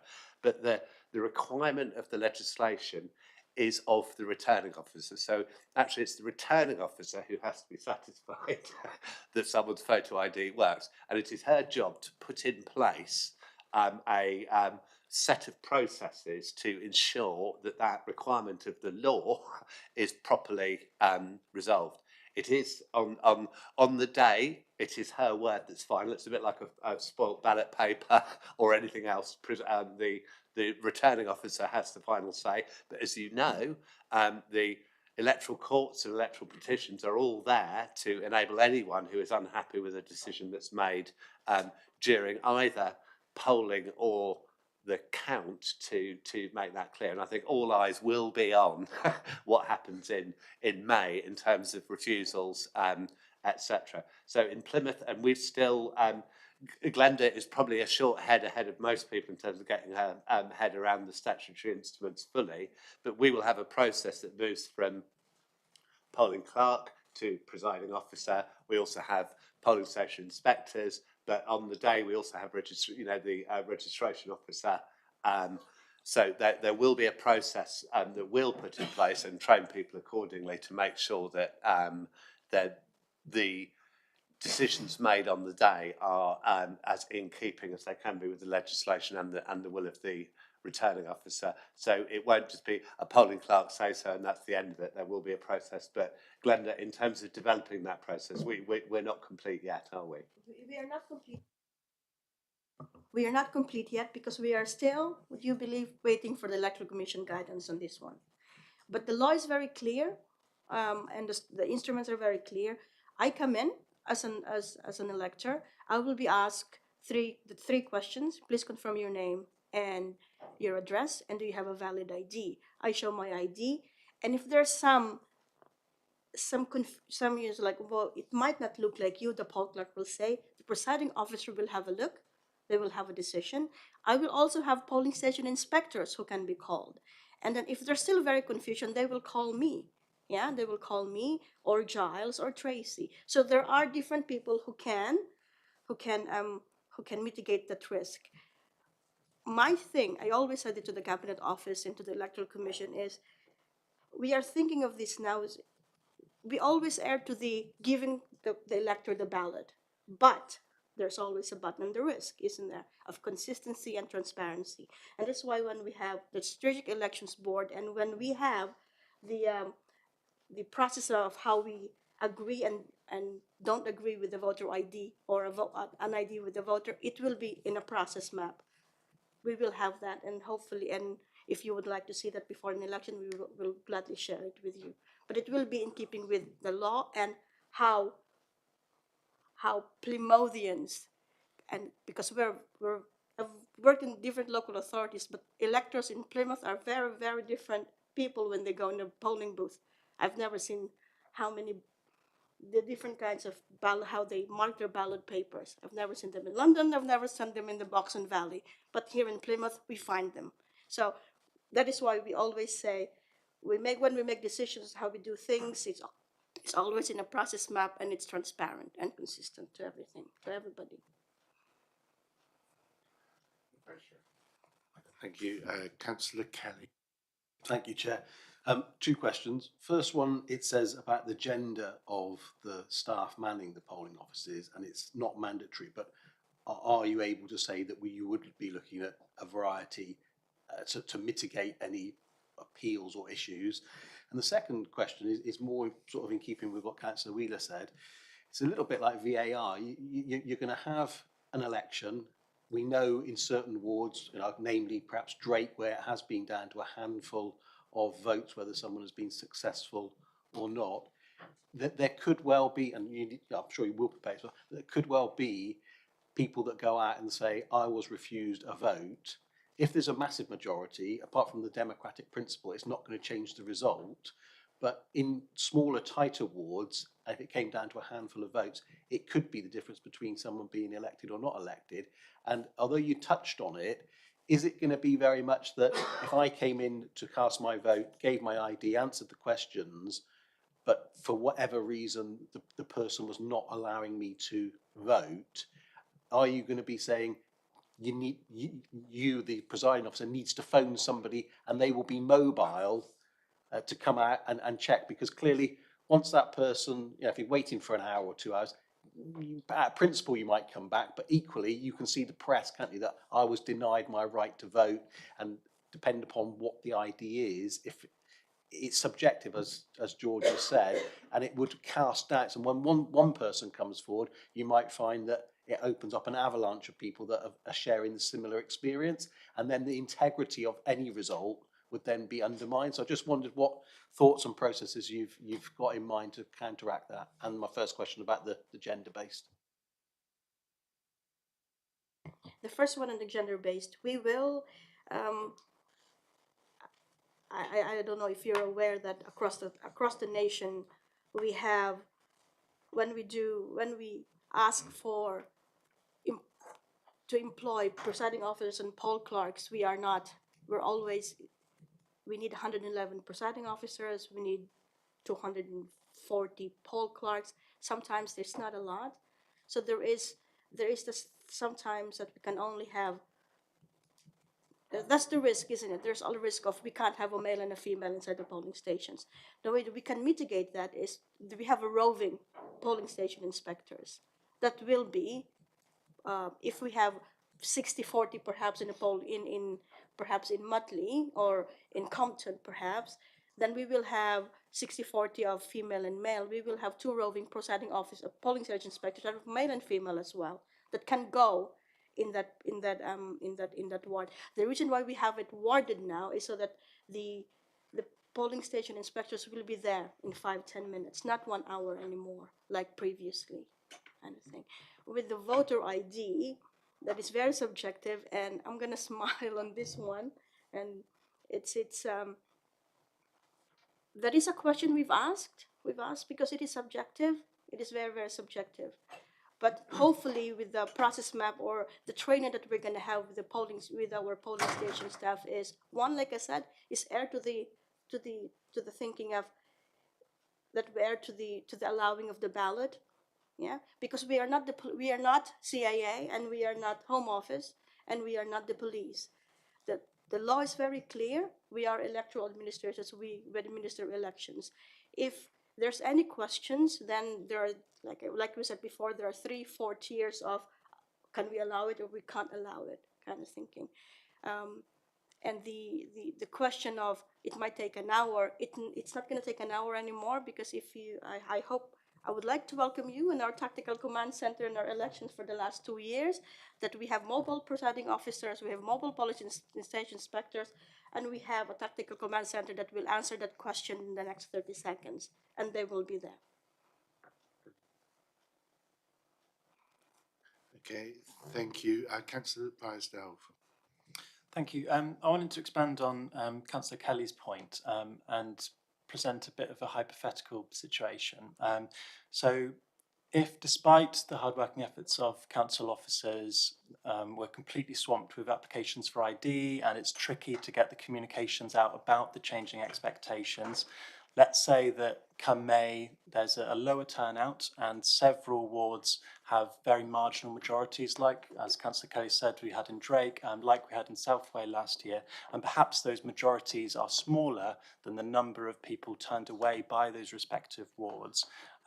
If this then leads to legal challenges, which could potentially affect the AGM and who has the majority on the council, my question to Councillor Stoneman is, as the cabinet member with this as a responsibility, are you concerned that the people of Plymouth might question the legitimacy of our local democracy here? And if you are concerned by that, what things have you done personally to raise those concerns about the timeline of the implication of this act with national ministers? Thank you for your question. I wouldn't use the word concern. I would use the word, well, I'm interested to see what happens, because I think we already have voter ID regulation in place within the UK already. It's already implemented in Northern Ireland and it works well. That was introduced back in 2002 and it's been there ever since. And I think that when we've already got a process in one part of the country, I think it's right that we have equity across the country. And I think the integrity of our elections, and the democratic value of our elections will be protected by the fact that we have more stringent measures in place to make sure that the right people are voting and the only people allowed to vote are allowed to vote. And there are numerous ways in which you're going to be able to... Just quickly, because that was quite an important statement, could you define who the right people voting are? Because that is quite an important piece of language from the cabinet member responsible for governance. Those who are entitled to vote on the electoral register. That's the way it was meant to be interpreted. So sorry if that wasn't clear. I've lost my train of thought now. There are many types of identification that are entitled that you can use to cast your vote, and they are set out in the appendix in the report. And the communications that the comms that are going to go out about this, I have asked them to be very, very clear, and I've asked them to be as wide-ranging as possible to reach those who aren't necessarily on social media, to ensure that as many people in the city as practically possible are made aware of this. And this isn't just going to be a local thing, it's going to be in the national media as well, that the voter ID is coming into place. in mid-January. That's going to be at a national level. So through our national news outlets and stuff like that, people are going to be aware that there are going to be the voter ID regulation in place. And I think personally, it's upon us as councillors, as campaigners for our parties, that we make our voters aware that there are new regulations coming in place, and to cast your vote in a polling station, you are going to need to have voter ID or apply for one of the new certificates. But if you don't want to do that, if you aren't able to do that, you can apply for a postal vote. A postal vote is open to everyone in the city. Everyone's entitled to apply for one. Everyone is entitled to have one. And I think that if people are concerned that they aren't going to be able to cast their vote in a polling station, we can direct them towards the postal vote as a way to cast their vote democratically. So that's everything. So just a brief follow-up. I'm slightly disappointed that you don't have concerns, because I think that word is appropriate. National bodies representing democratic service staff have made their concerns abundantly clear. And I think as campaigners, we all understand that it can take the public a little while to understand shifting attitudes. And if somebody has voted in a particular way for over 50 years, the very short time frame that we have to deliver the communications, I think is a huge concern that we should all be bearing in mind, as you say. Can I follow up on that, Chair? I think in my concerns are alleviated by knowing the team that we've got in Plymouth are very, very good at dealing with electoral challenges.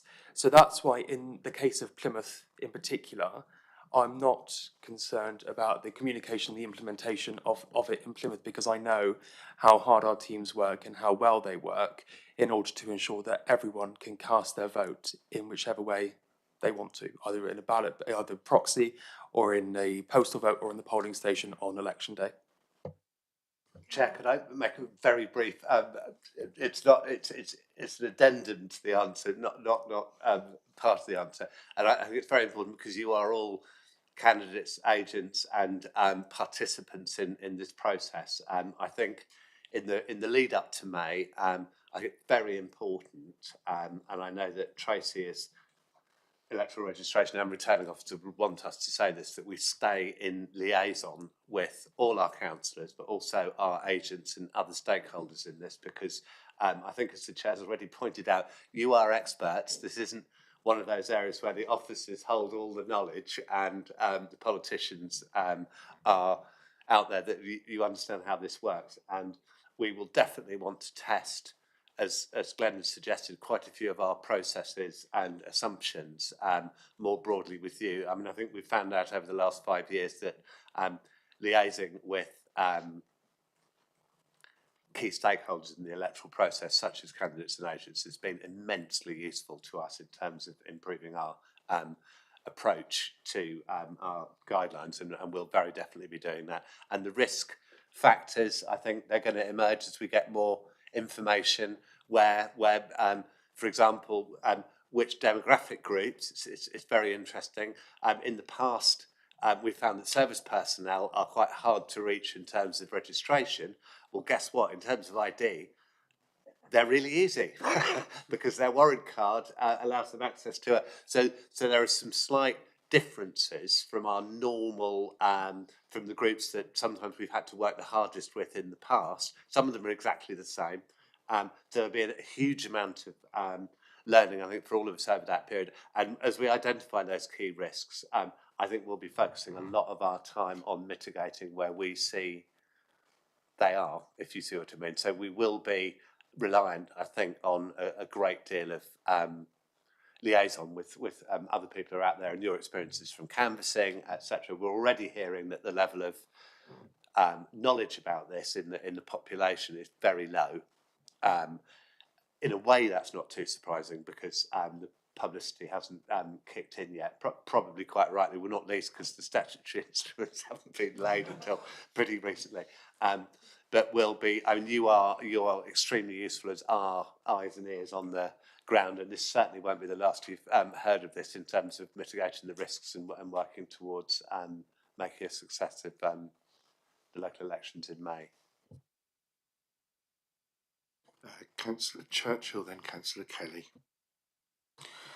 Thank you very much, Chair. So I guess my first question, I suppose, is to Ross. Just can you confirm the process? So the full council asked that this matter come to scrutiny. Can you just confirm that it goes back to full council now for ratifying? Is that correct, Chair? No, this was added at a request of this scrutiny panel at the beginning of last year when we didn't know when the bill was going to turn into an act. And so it's been sitting on our work programme, but it actually was the request of members that when it became an act, it was scrutinised as appropriate. So I think we're doing the bit that's hitting this year. Yeah. Any of our recommendations we can make to Cabinet, we can make to Council, or we can do other things, but we can work that out at the end. But yeah, this was a member request. Apologies for that, Chair. We did, of course, discuss ID at the last full council as part of the all in or all out, which is where I'm getting confusing on. Okay, my question is to the Assistant Chief Executive, and can I just add that I'm asking this question directly on behalf of a resident, just so that I don't upset too many of my colleagues.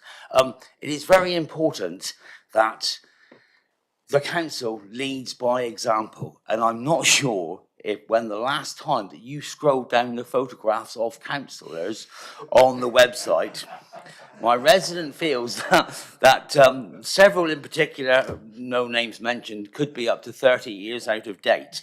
And I know myself that I have changed in size and stature several times since I've changed my photograph, and the council should really be leading by example by having councillors having up-to-date photographs, and I'm not picking anywhere out in particular, Chair, other than of course you don't support that handsome beard on your photo. I hasten to say it took me 3 years to get the photo updated to the one it is now from the one that was on my pass, which I had challenged by a member of the public as it wasn't me. I'm sure, as always, Councillor Churchill, there's a serious side to this question as well. And I think we've largely, I'm open to challenge here, we've largely left it to councillors to choose how they wish to be represented. Although your ID probably have had experience of using it as a tool when you're doing casework or visiting people's homes and the like. So actually, the police advice certainly has always been, particularly as part of their distraction crime initiatives, has been that photos should be up to date. And I am aware of some officer and member photos that we look like our offspring. And I think probably we should take that, I mean, if not a recommendation, certainly an informal recommendation from this committee that in the light of this, the council should revisit its policy in terms of reminding people that for very serious reasons that their photo ID issued by the council should be a good representation of them, because there are very sensible reasons why that ought to be the case. And I'm slightly relieved, out of all the things you could have asked me about what one of your constituents might have wanted me to set an example doing, that can't be the worst, I don't think, Councillor Churchill, so thank you. Yeah, thank you very much for that, Giles. Yeah, I think there is a very serious point to this, and can I just also add that this is democracy working at its best. I got a text message, went outside, took the call, and it is, can you please ask that question? I'm watching now. Well, there you go. We've got a viewer. Welcome. But I think it is a very serious question. Driving licenses can be a couple of decades old. Passports can be 10 years. People change very substantially, and that's where subjection comes in. And if we're going to tell everyone, if you don't look like your passport photo, please apply for one of these free things, the 8,000 that have to be potentially issued, and maybe we'll come on to question that in a moment, might suddenly become 108,000. And that would put substantial pressures on council resources, because if our IDs don't look like us, we're going to be turned away from polling stations.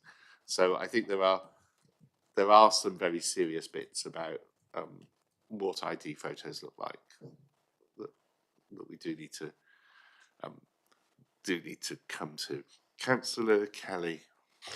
Thank you. Of course, Councillor Churchill's comment would also apply to the senior leadership team as well, with regards to officer photos and profiles that would need to be updated as well. This is more of an obvious thing to say, but when we were talking about earlier voters' patterns, we used to always have to take the polling card, and you know that would be your sort of ticket in effect to vote. Then it was stated on there, you don't need to bring this. Anyone telling that's a nightmare because you can't get any accurate returns, but that's by the by. But I would presume on those polling cards there is sort of litigation or procedures of what you can and can't put on there, and this is the stating the obvious, but you really need to have on there, you will not be able to vote without photo ID in big bold letters, because we have got into the habit where you were told that you had to bring it. Then it states on there now, you don't need to bring this card. And that is the one thing that every voter will get prior to an election. And it's probably save a lot of angst that, well, you didn't tell me, or you didn't make it particularly clear, and I've gone all the way down and I've not taken my ID, etc. So if that could be added on in bold, if it's already in the legislation and it's going to be done, people are thinking ahead, which is fantastic. But sometimes it's the blatantly obvious that can get overlooked, but actually it would have a big impact to try and eradicate any confusion going forward. Yes, it's already in the legislation, so it's already planned. And Chair, can I just take this opportunity to apologise if my answer to Councillor Brysdale wasn't clear? I meant on the electoral register, not anything else by that. Thank you, and that's why I asked you to clarify, because I think it's important that everyone who has a right to vote has the right to vote at this election, and we need to make sure that that happens. And I know that's what Glenda's working on, and if I may, I'd just like to pick up on that. Glenda and I have had lots of discussions about the nature of my ward, where we have real difficulty getting people to register in the first place. If we were to look at it, we have more unemployment, very high levels of affordable housing, lots of people with disabilities, lots of people from ethnic minority communities, lots of people with learning disabilities and mental health problems. And we really struggle to get into a lot of the places they live because they're HMOs and blocks which have keys on them. So we all know the difficulties of that. And then older people who get confused by the fact that they need to update their information and so on. And I'm concerned about whether we actually have the resource available, knowing how difficult it is to do the canvass, to actually make sure that all of those people are able to vote because they have photo ID beforehand, and that not being 2 or 3 days before when it's too late to make the application, and they finally realised, and then they get turned away. So I think there is a big bit about, have we actually got enough resource built in? Are there enough people to make this happen? And are we being realistic about whether it's 7,800, 11,700, or whether with census data and a bit more local knowledge, we actually end up with a slightly higher figure than that, which wouldn't surprise me given the vulnerabilities that I've identified in the research. And so it's that reassurance, have we got enough people to make sure? And if not, are we going to be able to get enough people in to be able to do it? Or are we going to be talking to people who say, well, I haven't got my polling card. And we usually say, oh, it doesn't matter, you can just turn up. To now saying, well, actually, that really does matter because we need to make sure you've got all this information, and so on. So it's that bit of reassurance, because we don't have a year to do this in. We have a matter of, realistically, probably from the middle of January to the middle of March. So the Electoral Commission, we are going to augment or to bolster the Electoral Commission's national campaign. The national campaign from the Electoral Commission starts on week commencing this Sunday, the 8th of January, for mass awareness phase. Yeah, they're putting a lot of money on the national campaign. That starts on the 8th of January. From our side, when I say we're going to augment or bolster the national campaign from the Electoral Commission, is we're doing it out of, I think Giles did ask this question this morning, is out of our 195,000 registered voters in Plymouth at the moment, we have 120,000 email addresses and mobile numbers. That's one thing that we can do. We can email and text everybody that says, thank you for being registered to vote. Voting is your right. You can or cannot vote, but you will need an ID, and these are the acceptable ID. And if you want to vote to apply for ID, this is going to be easy.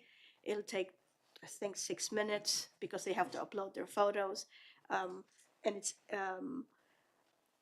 we will do that mass email and text, as well as we usually do what we call household notification letters around January time to check again the completeness and the accuracy of the register. And that will have one. So like if you don't have this ID with you or you don't own this ID, please apply on this one, or here's a postal vote application form. And that will happen end of January from our side. So there will be the national campaign, there will be activities done by the Electoral Registration Office here in Plymouth, as well as there is a massive 40-page document campaign engagement plan that our comms team have drafted already. And very briefly, Chair, from my perspective, hopefully you've been aware over the last 5 years that the question of resourcing our elections or registration team appropriately has never arisen. Despite the financial constraints on the council, and it's very clear that the whole of the cabinet and the corporate management team are committed to making sure that this receives the resources that it requires. I think Glenda won't say this, but during the previous canvass, we always try and go the extra mile in terms of maximising registrations. We got a call from the Cabinet Office nationally. They'd noticed a spike in Plymouth's registrations earlier in the year, and they just wanted to check in with us what was going on, whether there'd been an event. Well, what was going on was that we had 8 people working every evening on the phones, ringing everybody up who hadn't replied, asking, and because a lot of them were students, and a lot of people went straight online after the phone call, and the spike of 6,000 over those 3 days was directly because they were being rung by Plymouth. We were very interested to find out when we got GDPR approval for using our email and telephone contacts for things other than directly to do with registration, how few other local authorities had gathered the database of personal email and telephone numbers of registrants. Now, it might well be because we've had a difficult past in terms of the work we've done around elections, but what I would say the upside of that is that I don't want to underplay the risks of getting this right in the lead up to May, but I think in lots of ways Plymouth has probably got some advantages over some other places, and we definitely have in terms of the quality of our elections manager and team. But there are some other, the work we've done over the last 5 years hopefully will stand us in quite good stead in terms of addressing some of the concerns you've had, and don't think any of us are calm about making a success of this, because I don't think we are. We know we've got a lot of work ahead. And I welcome that reassurance. I wasn't passing any sort of criticism to the elections team, because I know registrations in my ward have gone up by over 3,000, and Glenda and I both know that actually there's still a whole load of people in my ward not registered, but that they've already made that massive difference through intense canvassing, so that's really positive. Councillor Toffen. Thank you, Chair. I'm just wondering if you are aware, obviously we all were aware of the fact that Europeans are allowed, European Union citizens are allowed to vote in the local elections. Are you aware and are you familiar with all the forms of ID they have? And if you have any, if you make any, inquiries about that, to make sure somebody, let's say from Sweden or Finland or whatever, turns up with an ID and you not recognize that ID. Thank you. That's a very good question. One I asked again the Cabinet Office last week because they said that these are how many pages in the legislation? These are the allowable IDs for EU citizens. My husband is Danish. He has 5 IDs. How will my presiding officer know?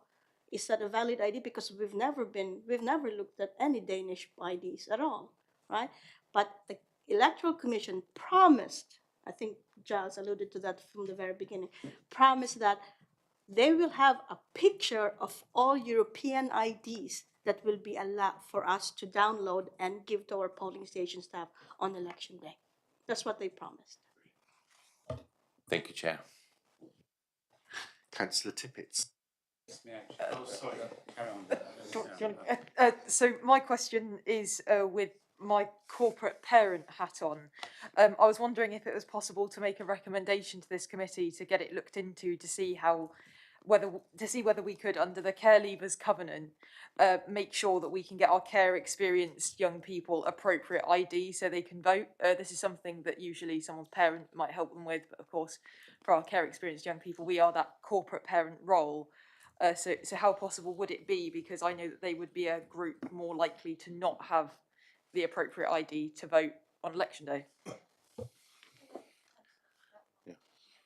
Yes, we have been in contact and we have engaged with the care leavers.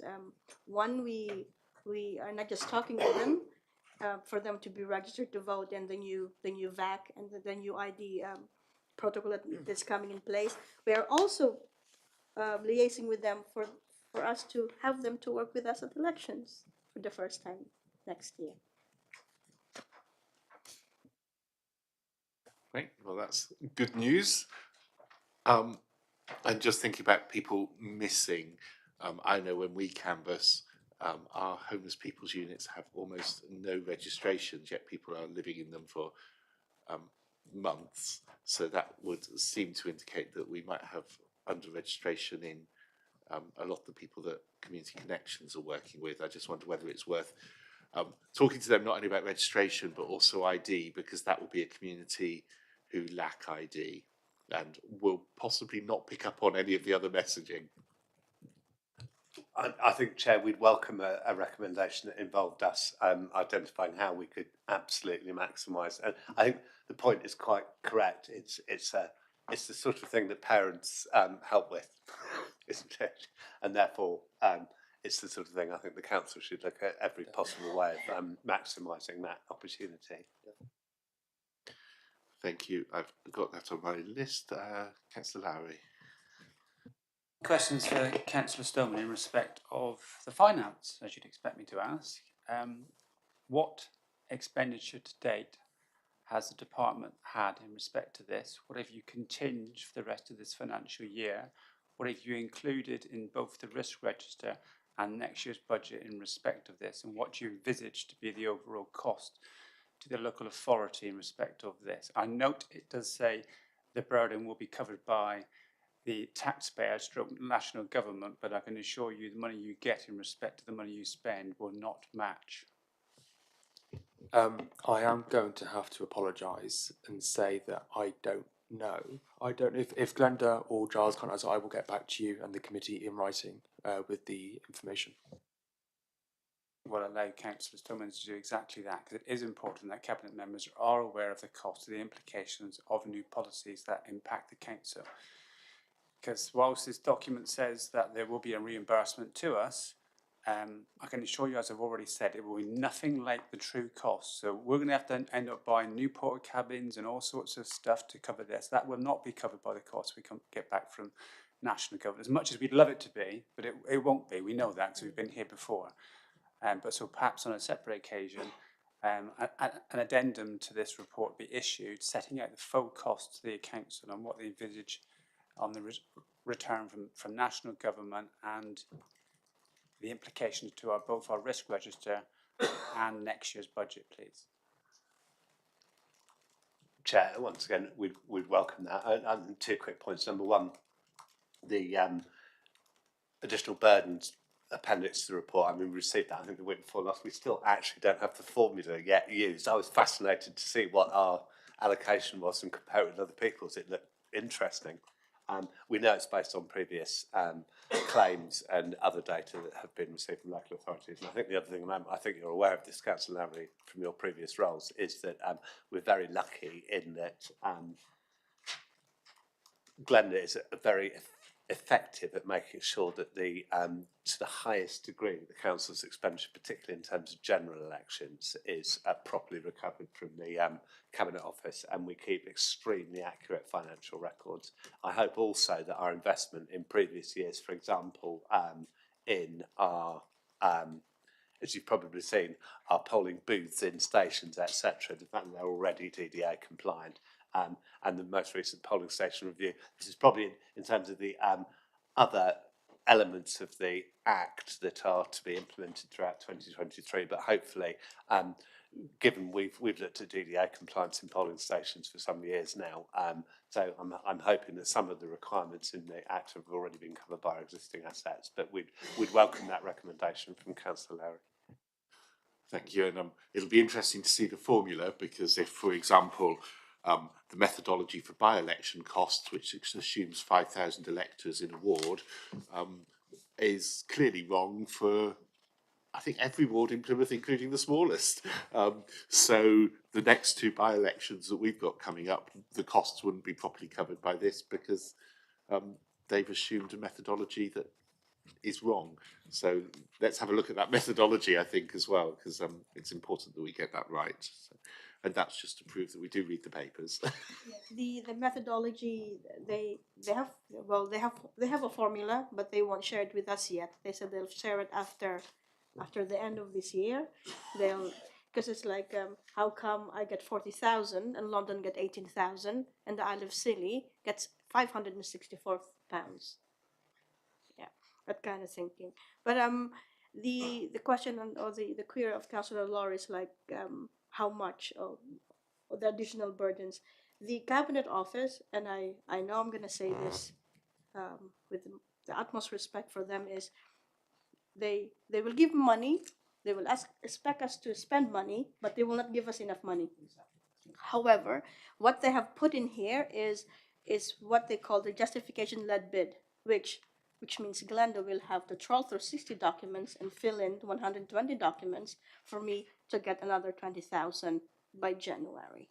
But that's what it is. The good thing about the relationship that we have, Plymouth has with the Electoral Commission and the ECU with its Electoral Funding Claims Unit, is whenever we identify a new burden, we will email them and say, I will need this before we bought it. So when I say to them, I need another 20 grand, but I told you 6 months ago, they won't have any cons saying, oh yeah, sorry, here's the 20 grand. The mistake that most local authorities will do is they will spend it, but don't identify it previously. They don't like that. They will just tell you to not knock on their doors. Great, thank you. We're over time, so I'm just going to finish off a few bits I had on my notes before we come to recommendations. These are just some quick factual questions, really. There's a requirement for additional space in polling stations and disability access. Are we going to need to get polling stations changed before May, or are all our polling stations fit for purpose? Our polling stations, the good thing what we've done in Plymouth City Council is we just don't do our polling district and polling station review every 4 or 5 years. We do it every after elections. Yeah. So we have, if aside from the old churches that are the only ones who can be a few of the churches perhaps, or the halls that can't be changed anymore, that we are predominantly DDA compliant. Yeah, and if we have reviewed, I think we have reviewed most of the polling stations again before the end of November, and we are all DDA compliant. And if we are not, we have made a lot of changes and training and process maps for our polling station staff to make sure that the building might not work, but we will work around the building. Great, thank you. A practicality, you've talked about recording of people who turned away. If someone then comes back, do you record the fact that they've come back as well? Yes. Thanks, that's useful. And if people misbehave in a polling station, so we could have people getting a bit unhappy. I know, Giles, we've had an out-of-thing conversation, but I think it's worth bringing it into the public domain almost. What happens if someone gets a bit tetchy at the front desk? That's I think a really useful thing. We intend to work very closely with the police. The role of the single point of contact for elections, which is legislated for, obviously with a relatively settled electoral picture without a great deal of change in terms of the way things work, has been very steady for a while. Actually, the responsibilities that the police have around that are much broader. And I think what we're intending to do between now and May is a full, in police language it's called threat assessment, also the involvement of both strategic and tactical police resources around a full overview of the situation. The reason for mentioning the 8 districts in Devon and Torbay and Plymouth all having elections at the same time, they all fall within the boundaries of the Devon and Cornwall police force. So actually it's quite a big deal for the for our police force that they'll be having at least 10 elections in May, and therefore I think a degree of work in terms of threat assessment and arrangements will need to be done in advance of that. So it's quite a big area of work that we'll be liaising on. Obviously it's not all around people behaving or misbehaving in polling stations, but that will be one element of it. Thank you. So it's reassuring to know that that piece is there for the safety of our teams as well as other people in the polling stations. So in terms of areas that have been picked up, I think they're all ones that were sort of acknowledged, but whether in terms of recommendations, we ask that specifically now the trans community, EU citizens, homeless people, and our looked after young people are specifically looked at in terms of communication and enabling to vote in the most appropriate ways possible. And so each of those will have different communications and different bits, but we've identified 4 specific areas of vulnerability this morning that we could ask for action plans to be developed around. The disabled, I think, as well, have just been added to that list. Councillor Tippett.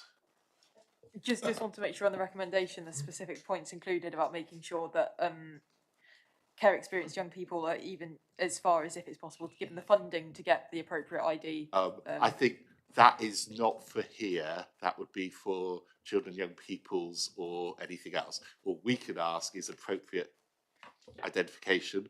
If through corporate parenting you wish to make recommendations that aren't the one that the council will issue, but the council funding other forms of ID, I think that needs to come from there, because we can offer something that is free of charge. And so if we can ask for the most appropriate from here, then that could be followed up separately. But I don't think we can ask from here to pay for people to have passports or driving licences. I take your point, Chair, and I'll take it to Corporate Parenting Board. Yeah, thanks. So people happy then that those 5 areas of vulnerability are further worked up, and if we're able to have not a come back to us with another session with the panel, but if we're able just to be a briefing note to come back to us on what's happened on that, that would be useful.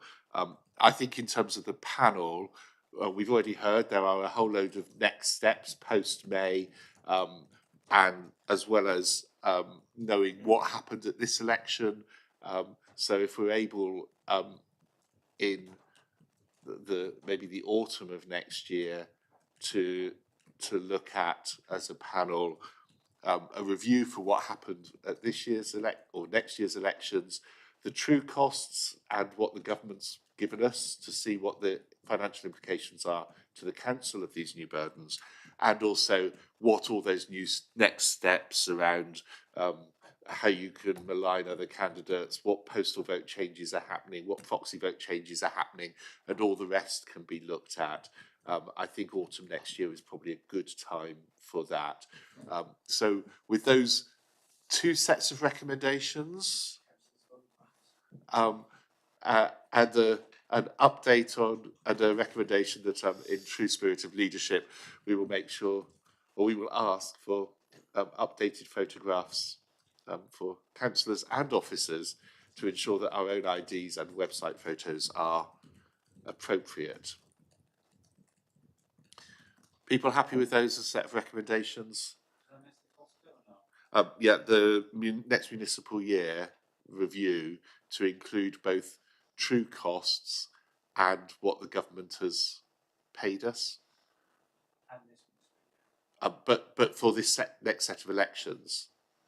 So the costs of implementing it for the next set of elections are in the review because it'll run into this and next year. So rather than just doing it up to the end of March and then having a bit that comes later. So David is nodding at that, so I think he got the gist of what I was asking. Yeah, how much it's costing and how much the government's paying for it is the bit. Okay. Thank you for that, everyone. Thank you very much, James, Giles and Glenda. Appreciate your time this morning. I think it's been an interesting discussion. And Councillor Churchill, thank you to your resident who phoned in or texted in the question. All right, we are now 12 minutes behind schedule, so we've caught up most of the time. Still aiming to finish by 12 o'clock, so we're going to try and do this bit in about 25 minutes. There is a challenge. So welcome to Councillor Share and Councillor Northey. Sorry. That's got a ring about it, Chair. I like that. Promoted and you've just lost a vast chunk of your pay, David.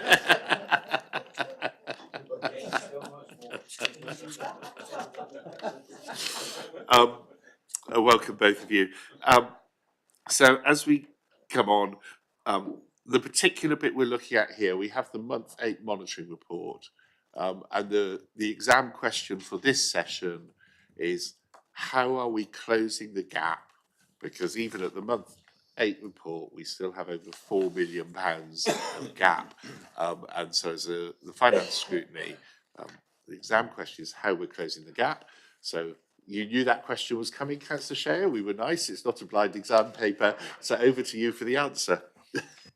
Thank you very much, Chair. Right, the committee has seen month 7 report at previous meetings, and it's been scrutinised at other committees. So we probably don't need to go over too much of the old ground. However, we are sat at the moment with a deficit of £4.1 million. We still continue. Actually, just as a correction, this is, I think, the first time we've seen this report because it hadn't been published in time for our last committee meeting. My apologies, Chair. My apologies, Chair. Right, so to clarify that, then you were sat at £4.1 million at the moment. So you'd have seen the old one, which last time. It was closer to 6 actually. So we've made a significant. Being nice to you. No. We've made a significant improvement in the last month, £2 million. So it certainly shows that we are certainly going in the right direction here, and we are still turning stones, so much so that there are many stones spinning at the moment, but we will get there. Where are we? So we're still looking with regards to reviewing our balances and reserves. Okay, we know that expenditure will slow in the final quarter of the year, so therefore that will allow us to draw back on some of the areas where we would predict expenditure, but will actually reduce our deficit. There are, in consideration of the fees and charges that were uplifted on the 1st of December, we're already beginning to see an improvement in our status here, and we're obviously banking on a bumper Christmas for ourselves here as well. I've assumed in this report that we will see a significant improvement to close down to about £3 million, certainly by the end of this month. So things are improving. There's probably not a lot more I can add to that. Are there any questions, Chair? I'm sure there will be. I'll just wait for the first hand. Councillor Lowry.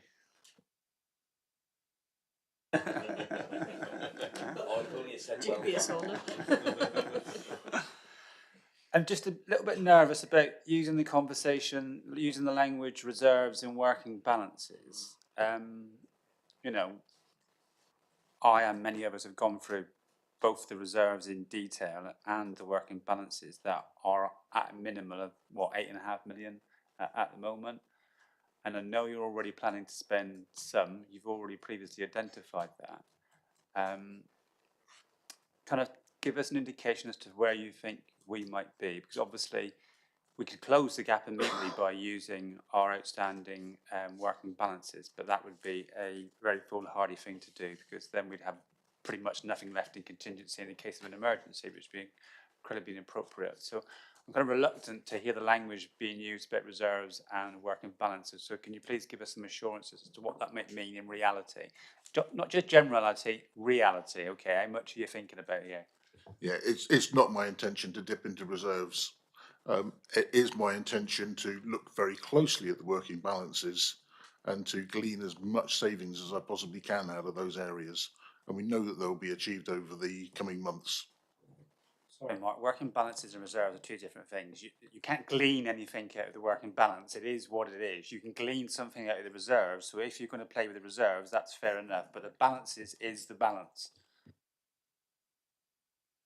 Can I try and help Mike on that one? So, as always, Councillor Lowry, you're ahead of the game.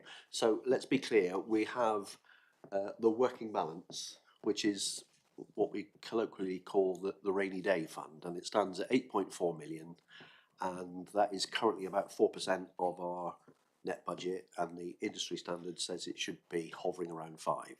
So if you read the external auditors Grant Thornton report, they say that one needs to be topped up, not diminished. So Councillor Shea, I think, not necessarily talking about that working balance. We're talking about more general reserves and provisions, and we're getting to the stage where we just need to keep looking at them to see if they are right. So, for instance, those balances include putting money aside for bad debt. So we'll look at that to make sure that we've got the right numbers. We've got money put aside for insurance claims. There's different ways of looking at it about risk and whether we're too risk averse or whatever. So it's areas that I don't necessarily want to go to, but I think we're getting to the point that we have to. So my response would be, we're currently sat on 4.1. We've got month 8 coming through now. I haven't had a chance to run through with CMT, with Mark, with anybody at the moment, but I would confidently say that the number will start possibly with a 2, although it'll still be hovering around 3 when we get to month 8. And I think I've said at these committees before that if I can get to month 9, which is sort of the third quarter December report, hovering somewhere around the 3 million, I think we'd be in a better position then to see the spend starting to fall away as we get into that last quarter, because that's what normally happens. So it's not the working balance. I've been given a very clear, we're having a strong conversation with the external auditors about how sacrosanct that one is.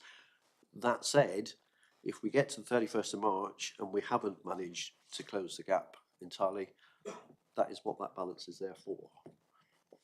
So I hope that helps. Chair, for perhaps discussion about a recommendation later, is that if any reserves are used, that a written explanation be provided to this committee for the reasons for what has been used, for what purposes, and secondly, our reluctance to draw down any further expenditure against the working balances unless it's absolutely necessary.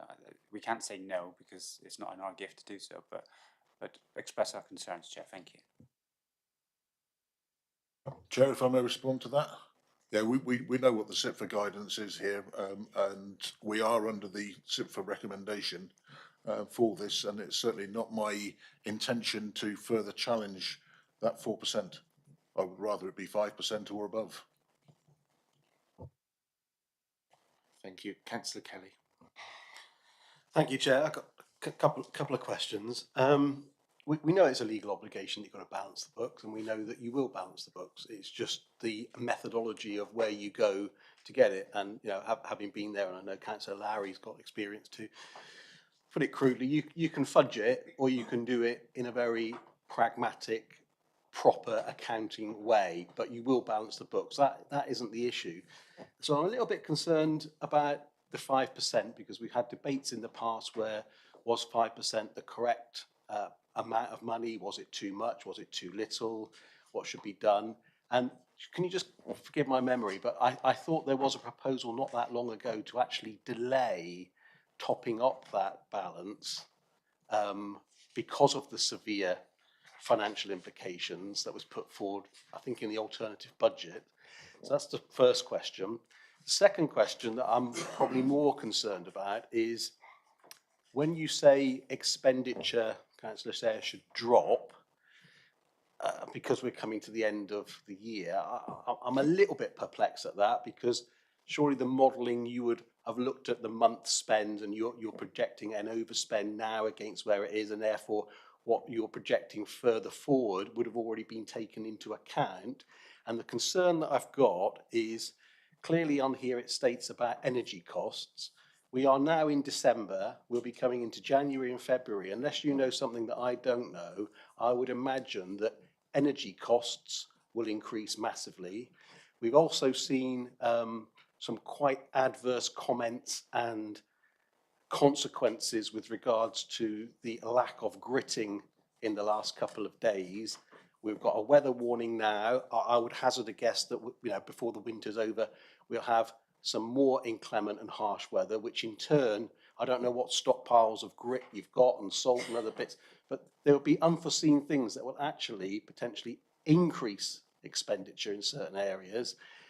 And as we've seen with the weather, when you can't function, your parking revenue is likely to go down because people aren't venturing out. So I'm a little bit mystified as to know where these where the savings and expenditure are going, especially over the winter months. And could you just clarify with regards to the deferral of topping up that 5% was put forward in the past as a consideration on the budget? Oh, wow, thank you very much for that, Councillor Kelly. The first challenge will be, I've never seen accounting fudged. Accountancy isn't a fudge. Okay, it's actually figures on a spreadsheet. Okay, so there's no fudging there at all. Okay, and what will be done by the council? On that. You can move monies around to make a balance zero. It's the methodology of how you do it. We know the council has got funds and monies that it can call on, but those monies and funds have been put in place for a specific reason, not to just bring it across to make it a zero balance. That's the point that I'm making. It's not a fudge. This is about the revenue budget. Sorry, Chair. Can we use language carefully, Councillor Kelly? We're being webcast. Fudging the accounts on a public webcast does not sound good. If you stand by that, we are not covered by parliamentary privilege here. That is making some fairly serious accusations about the way that our finance officers in the past have supported the council, not just about councillors but about officers as well. Please be careful, because I don't think that we should be talking about fudging the council accounts. It's been challenged. I don't think you should be defending it. If you wish to defend it, you take on the responsibility for the backlash on that, because it is a very serious accusation you're laying. I'd like to come back, Chair, when I've had the answer, okay, on that. Okay, thank you for yourself, Chair. If we can move on then.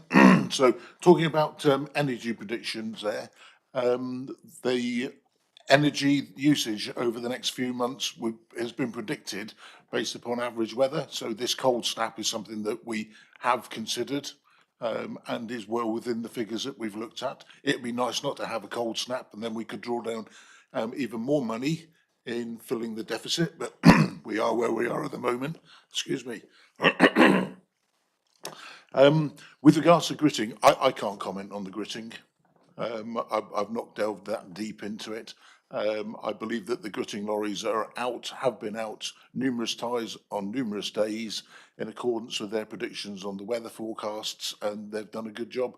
And I've no doubt that they will be purchasing more grit in the future, and we will have covered that. Is there anything else you'd like to add to that?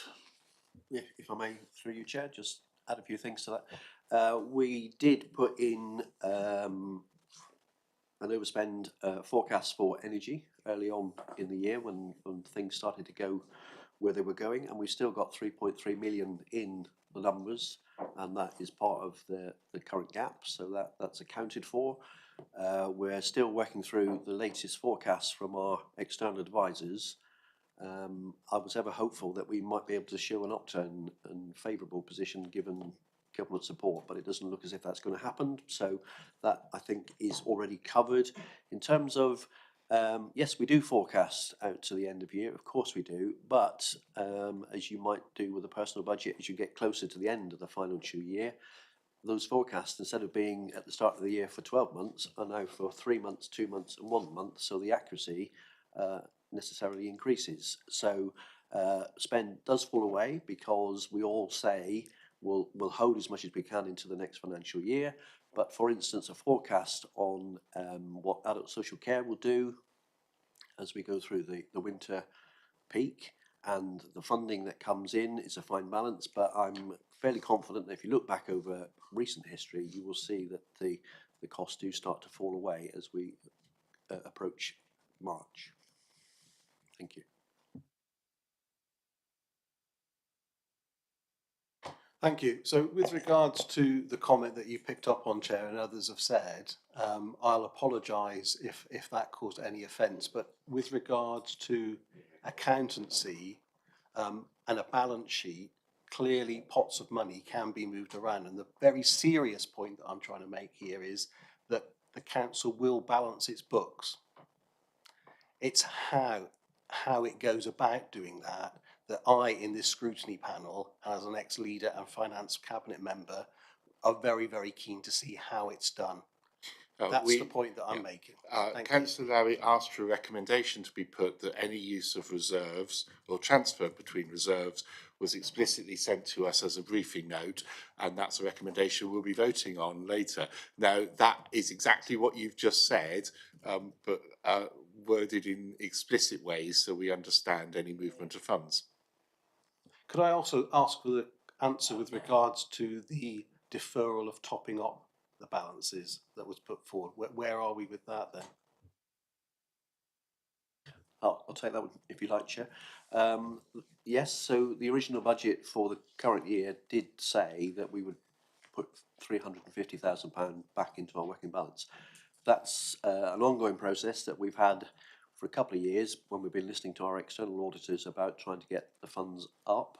But I think it's quite obvious that if personally you've got a savings fund and you're struggling with your finances, you don't keep topping up your savings fund. So yes, there was a recommendation not to do it this year, and it's not been enacted. So we've not put the 350 in this year. Councillor Lowry. I just note there's an additional expenditure which is under the Chief Executive's office, which I haven't seen before. It refers to a pressure for additional member allowances. I don't understand that, because the member allowances are set at the beginning of the financial year, and they're settled. So unless someone's been driving around the country in a Rolls Royce, I don't understand why we've got additional members allowances costs.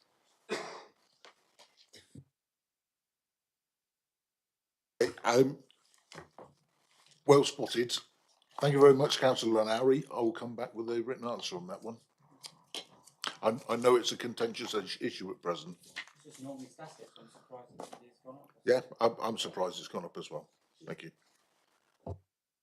Sorry, Chair, can I just just try and clear off some of the previous conversation as well about we are a local authority, so we do have a statutory duty, and it falls to me to make sure that we're safe in our finances. And yes, we do have to get to a balanced position. We don't have the luxury of rolling over deficits or whatever. So the observation is we will get to the 31st of March and it will balance. That is why that working balance is there.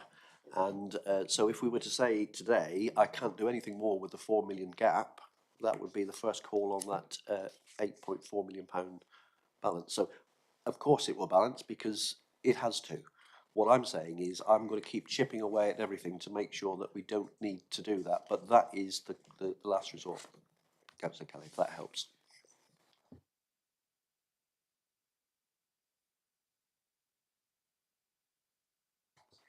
On page 107, gentlemen, you've got ICT and hard FM brackets carried forward 2021/2022. So what I'm assuming I'm reading there is in the last financial year, there were a set of savings made. One was at 691k, the other was at 550k. Those savings haven't been made, and you're carrying them forward into this financial year and attempted to make those savings this year because you didn't make them last year. Am I reading that right, please? Yes, Councillor Larry, you are right. And the progress towards that? We have the expert in the room if you want to come in. Sorry, I have to work out my microphone. So, yeah, so the ICT savings have been carried over, although there has been some additional pressures in that area this year, which is making it extremely difficult. ICT inflation, licensing costs are particularly challenged at the moment, but we are working towards that, Councillor Larry, and it's one of those areas that is specifically quite difficult because we've asked Delt also to make £1 million savings last year, which they're making good progress towards, and a further £600,000 for next year. So it's a difficult area, but we're making progress. Hard FM, the 550, you'll be aware, is a structural budgetary issue we've had for a number of years. Mainly on the repairs and maintenance budgets. We've made progress this year in terms of reducing that down. So the exit of Windsor House and the forthcoming exit of Midland House will make sure that those balances are realigned. And the good news on that one is we've been able to bring forward an early exit for both Midland and for Windsor by the end of this year.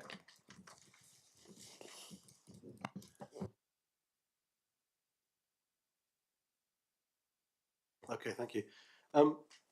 Question to either Andrew or Councillor Shea. Bank of England, clearly interest rates are moving in an upward trajectory. Again, going back to my previous point about savings, how concerned are you and what exposure do the council have in loan amounts and indeed monetary amounts with servicing that debt, which will have an impact on the revenue budget, please?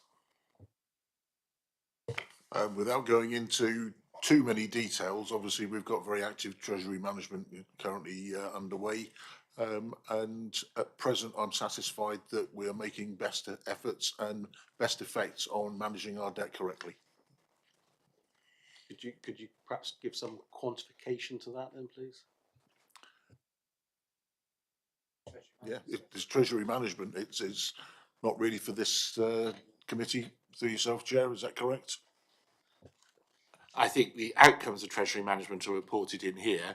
The Treasury Management reports go to Audit and Governance, I believe, and it's Audit and Governance that review Treasury Management. We're working on a set of financial reports in front of us about closing the gap. Forgive me, Chair. This is a finance performance scrutiny committee, and we're talking about a potential overspend, and therefore the servicing of any debt and the external factors Um, of the Bank the- of England would have a major impact potentially. So the I people- can't see how it's not relevant. The way that the Constitution has set this up is that Treasury management is reported to Audit and Governance, and then goes on to full council. So the Treasury management. Well, yeah, so we did review that last month at full council. So, Sorry, quite happy to come in if I can help for a second, Chair. So, Councillor Lowry is absolutely correct. We went to Audit and Governance. There is a specific Treasury management outturn report that we produce, which goes into all the detail. But just in terms of where are we this year, it's all the movements have been accounted for, so they're in the forecast. So there's no shocks still to come. And let's remember that Treasury management is a complicated area, but we also have investment, so there is a bit of an upside. So it's yes, borrowing's costing more, but investments are returning more. So the assurance is it's covered in this year in the forecast numbers, and there is extra contingency built into next year's budget as well. thank you.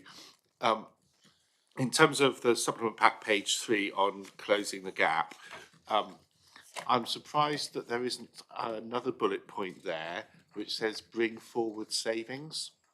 So have you looked at savings that you're thinking about for next year and thought, could I start them now rather than on April the 1st?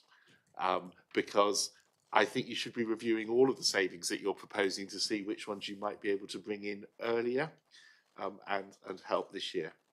Chair, every minute of every day we're doing that. Pulling forward everything that we possibly can for savings next year, bringing them into this year to gain benefit this year as well.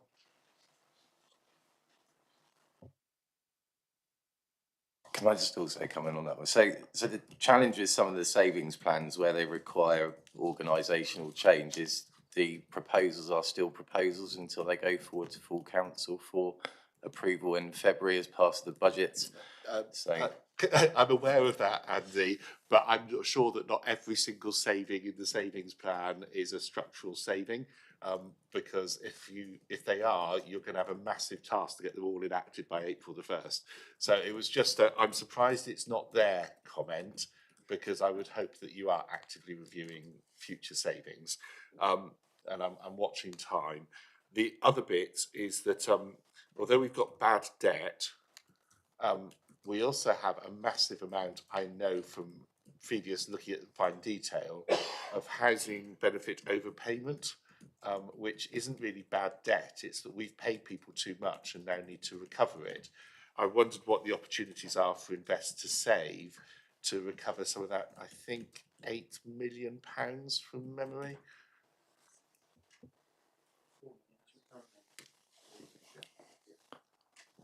So I was still on the I think I'm still on. So we already have a proposal for very aged old debt for housing benefit recovery and overpayment. So that is something that we've looked at in service historically. By the nature of the debt, it is very, very hard to recover at speed. So obviously people who are claiming housing benefit are usually the most financially distressed, and therefore collecting overpayments can be a real challenge. But of course we're doing everything we can, not just with housing benefit overpayments, but aged debt to collect that, and we're looking at some options currently to manage that in a different way. Thank you. I'm not seeing any other hands. I think in terms of recommendations, we have asked for a note to come, I think, alongside our next sets of papers on movement between reserves, just so that along with our financial monitoring, we're able to see the fine detail of that, because the high level monitoring we see here doesn't cover that. And also that our recommendation that the working balances are protected to as much degree as possible, in order that we move towards the SIPFA. Those two recommendations, people happy? and note the rest of that report. Thank you. Moving on, our future work plan, I'm not looking at the detail in the first few pages from 111 to 116, because we said we'll get that sorted for the next meeting. But thank you, Councillor Shea. Unless you want to sit for the last few minutes, you don't need to, but I have asked David to stay for this one, because we have before us a proposal for the budget scrutiny. And we need to sign off that process. There is one typo on the page 117 methodology approach. It'll take place over 3 days, not 2 days. So it's a 3-day budget scrutiny. It says 3 days everywhere else in the document, but not there. And that's because we've been working on this at management board, and we didn't spot that one last change. But we have here a proposal for budget scrutiny. In terms of the information that is being requested, since we drafted the papers for this meeting, we've been having further discussions. The draft budget report will include a breakdown to service level, which is much further than we have seen previously, and we've already agreed that with Councillor Shea. The capital programme, once again, we've agreed with Councillor Shea, will include all projects. We will get a full report on the consultation. We will get an EIA. We will get a capital financing strategy. We've been told we'll get month 8 financial monitoring, but because this is at the end of January, David, might we be able to sneak a month 9 in? Unfortunately, no. Okay, it was worth an ask, but we'll have a month 8. We will have Q2 strategic risks, Q2 performance report, and Q2 capital monitoring. I'm not going to ask for the potential for a Q3 on those, because if we can't get a month 9 financial, we'll never get a Q3 on all of those. So we've already identified a whole area of other bits that have been asked for, and Scrutiny Management Board are meeting again early in January to run through, I think with David, any other fine tuning as we see drafts of this to make sure that the budget pack is as full as possible. We will be seeing every cabinet member individually.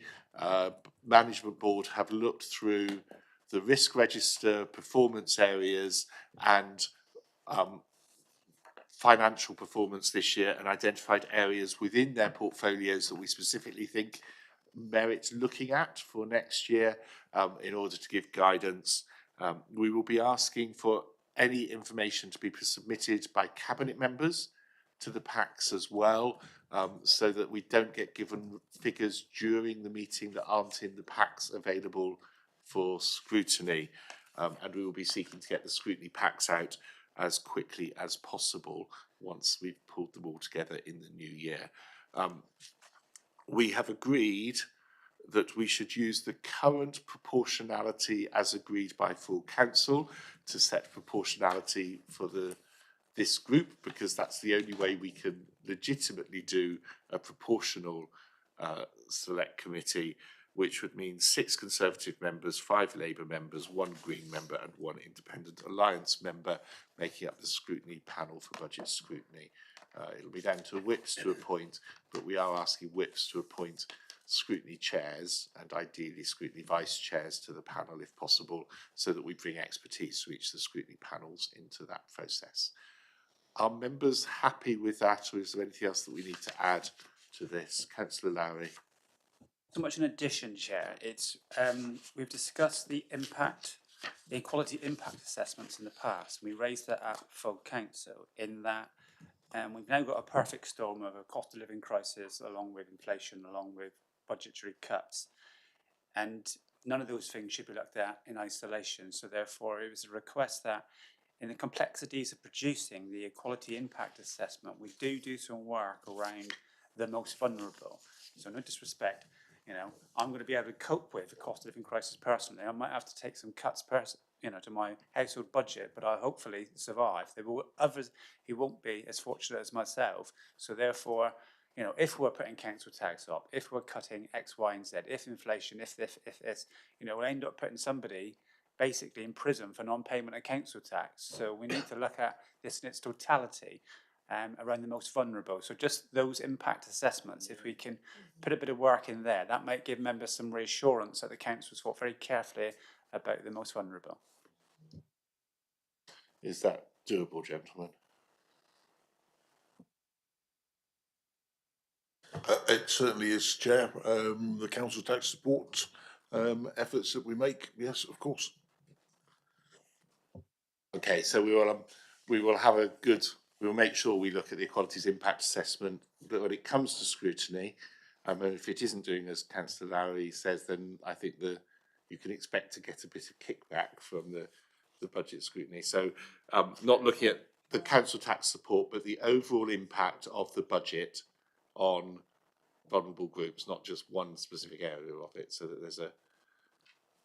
Can I suggest that you and the Vice Chair meet with the Equality Impact Assessment team, as it were, to make sure that we've done our very best to address the issue that we're trying to address. I know it's not going to be easy, but if you, between you, have a go at it first, at least when it does come to budget scrutiny, you can give us some assurance you've tried to achieve the objective we're looking to. I'll happily do that. It'll be happy to work through David on that one. Yeah. I'm happy to support, Chair, but I just need to put it on record. It's not a finance. I'm happy to support, Chair, but I just need to put it on record. It's not a finance document, but quite happily help as much as I can. Yeah. Find out who's writing the EIA, because I don't know that yet, but we'll see what we can do to pull that together. But yes, we'll take that on. People are happy for us to approve that PID so that we can then get that out to the whips pre-Christmas, because there are 3 dates in diaries at the end of January. Rules on subbing for this will be that subs can be accepted in advance, but once we start, there's no subbing during the process. Will they be early morning meetings or? They are.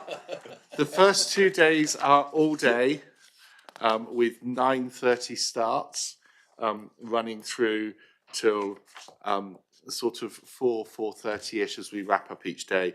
The third day is an afternoon, so that we've given chance for cogitation in the morning, officer reports that might need to come in. The first part of the afternoon will just be the select committee working through recommendations. We'll then go live at 4 o'clock to present our recommendations and vote on those. So, sorry, Councillor Churchill, we can't afford sandwiches. So, thank you all very much, and may I take this opportunity of wishing you all a very happy Christmas, and I look forward to seeing you in the new year.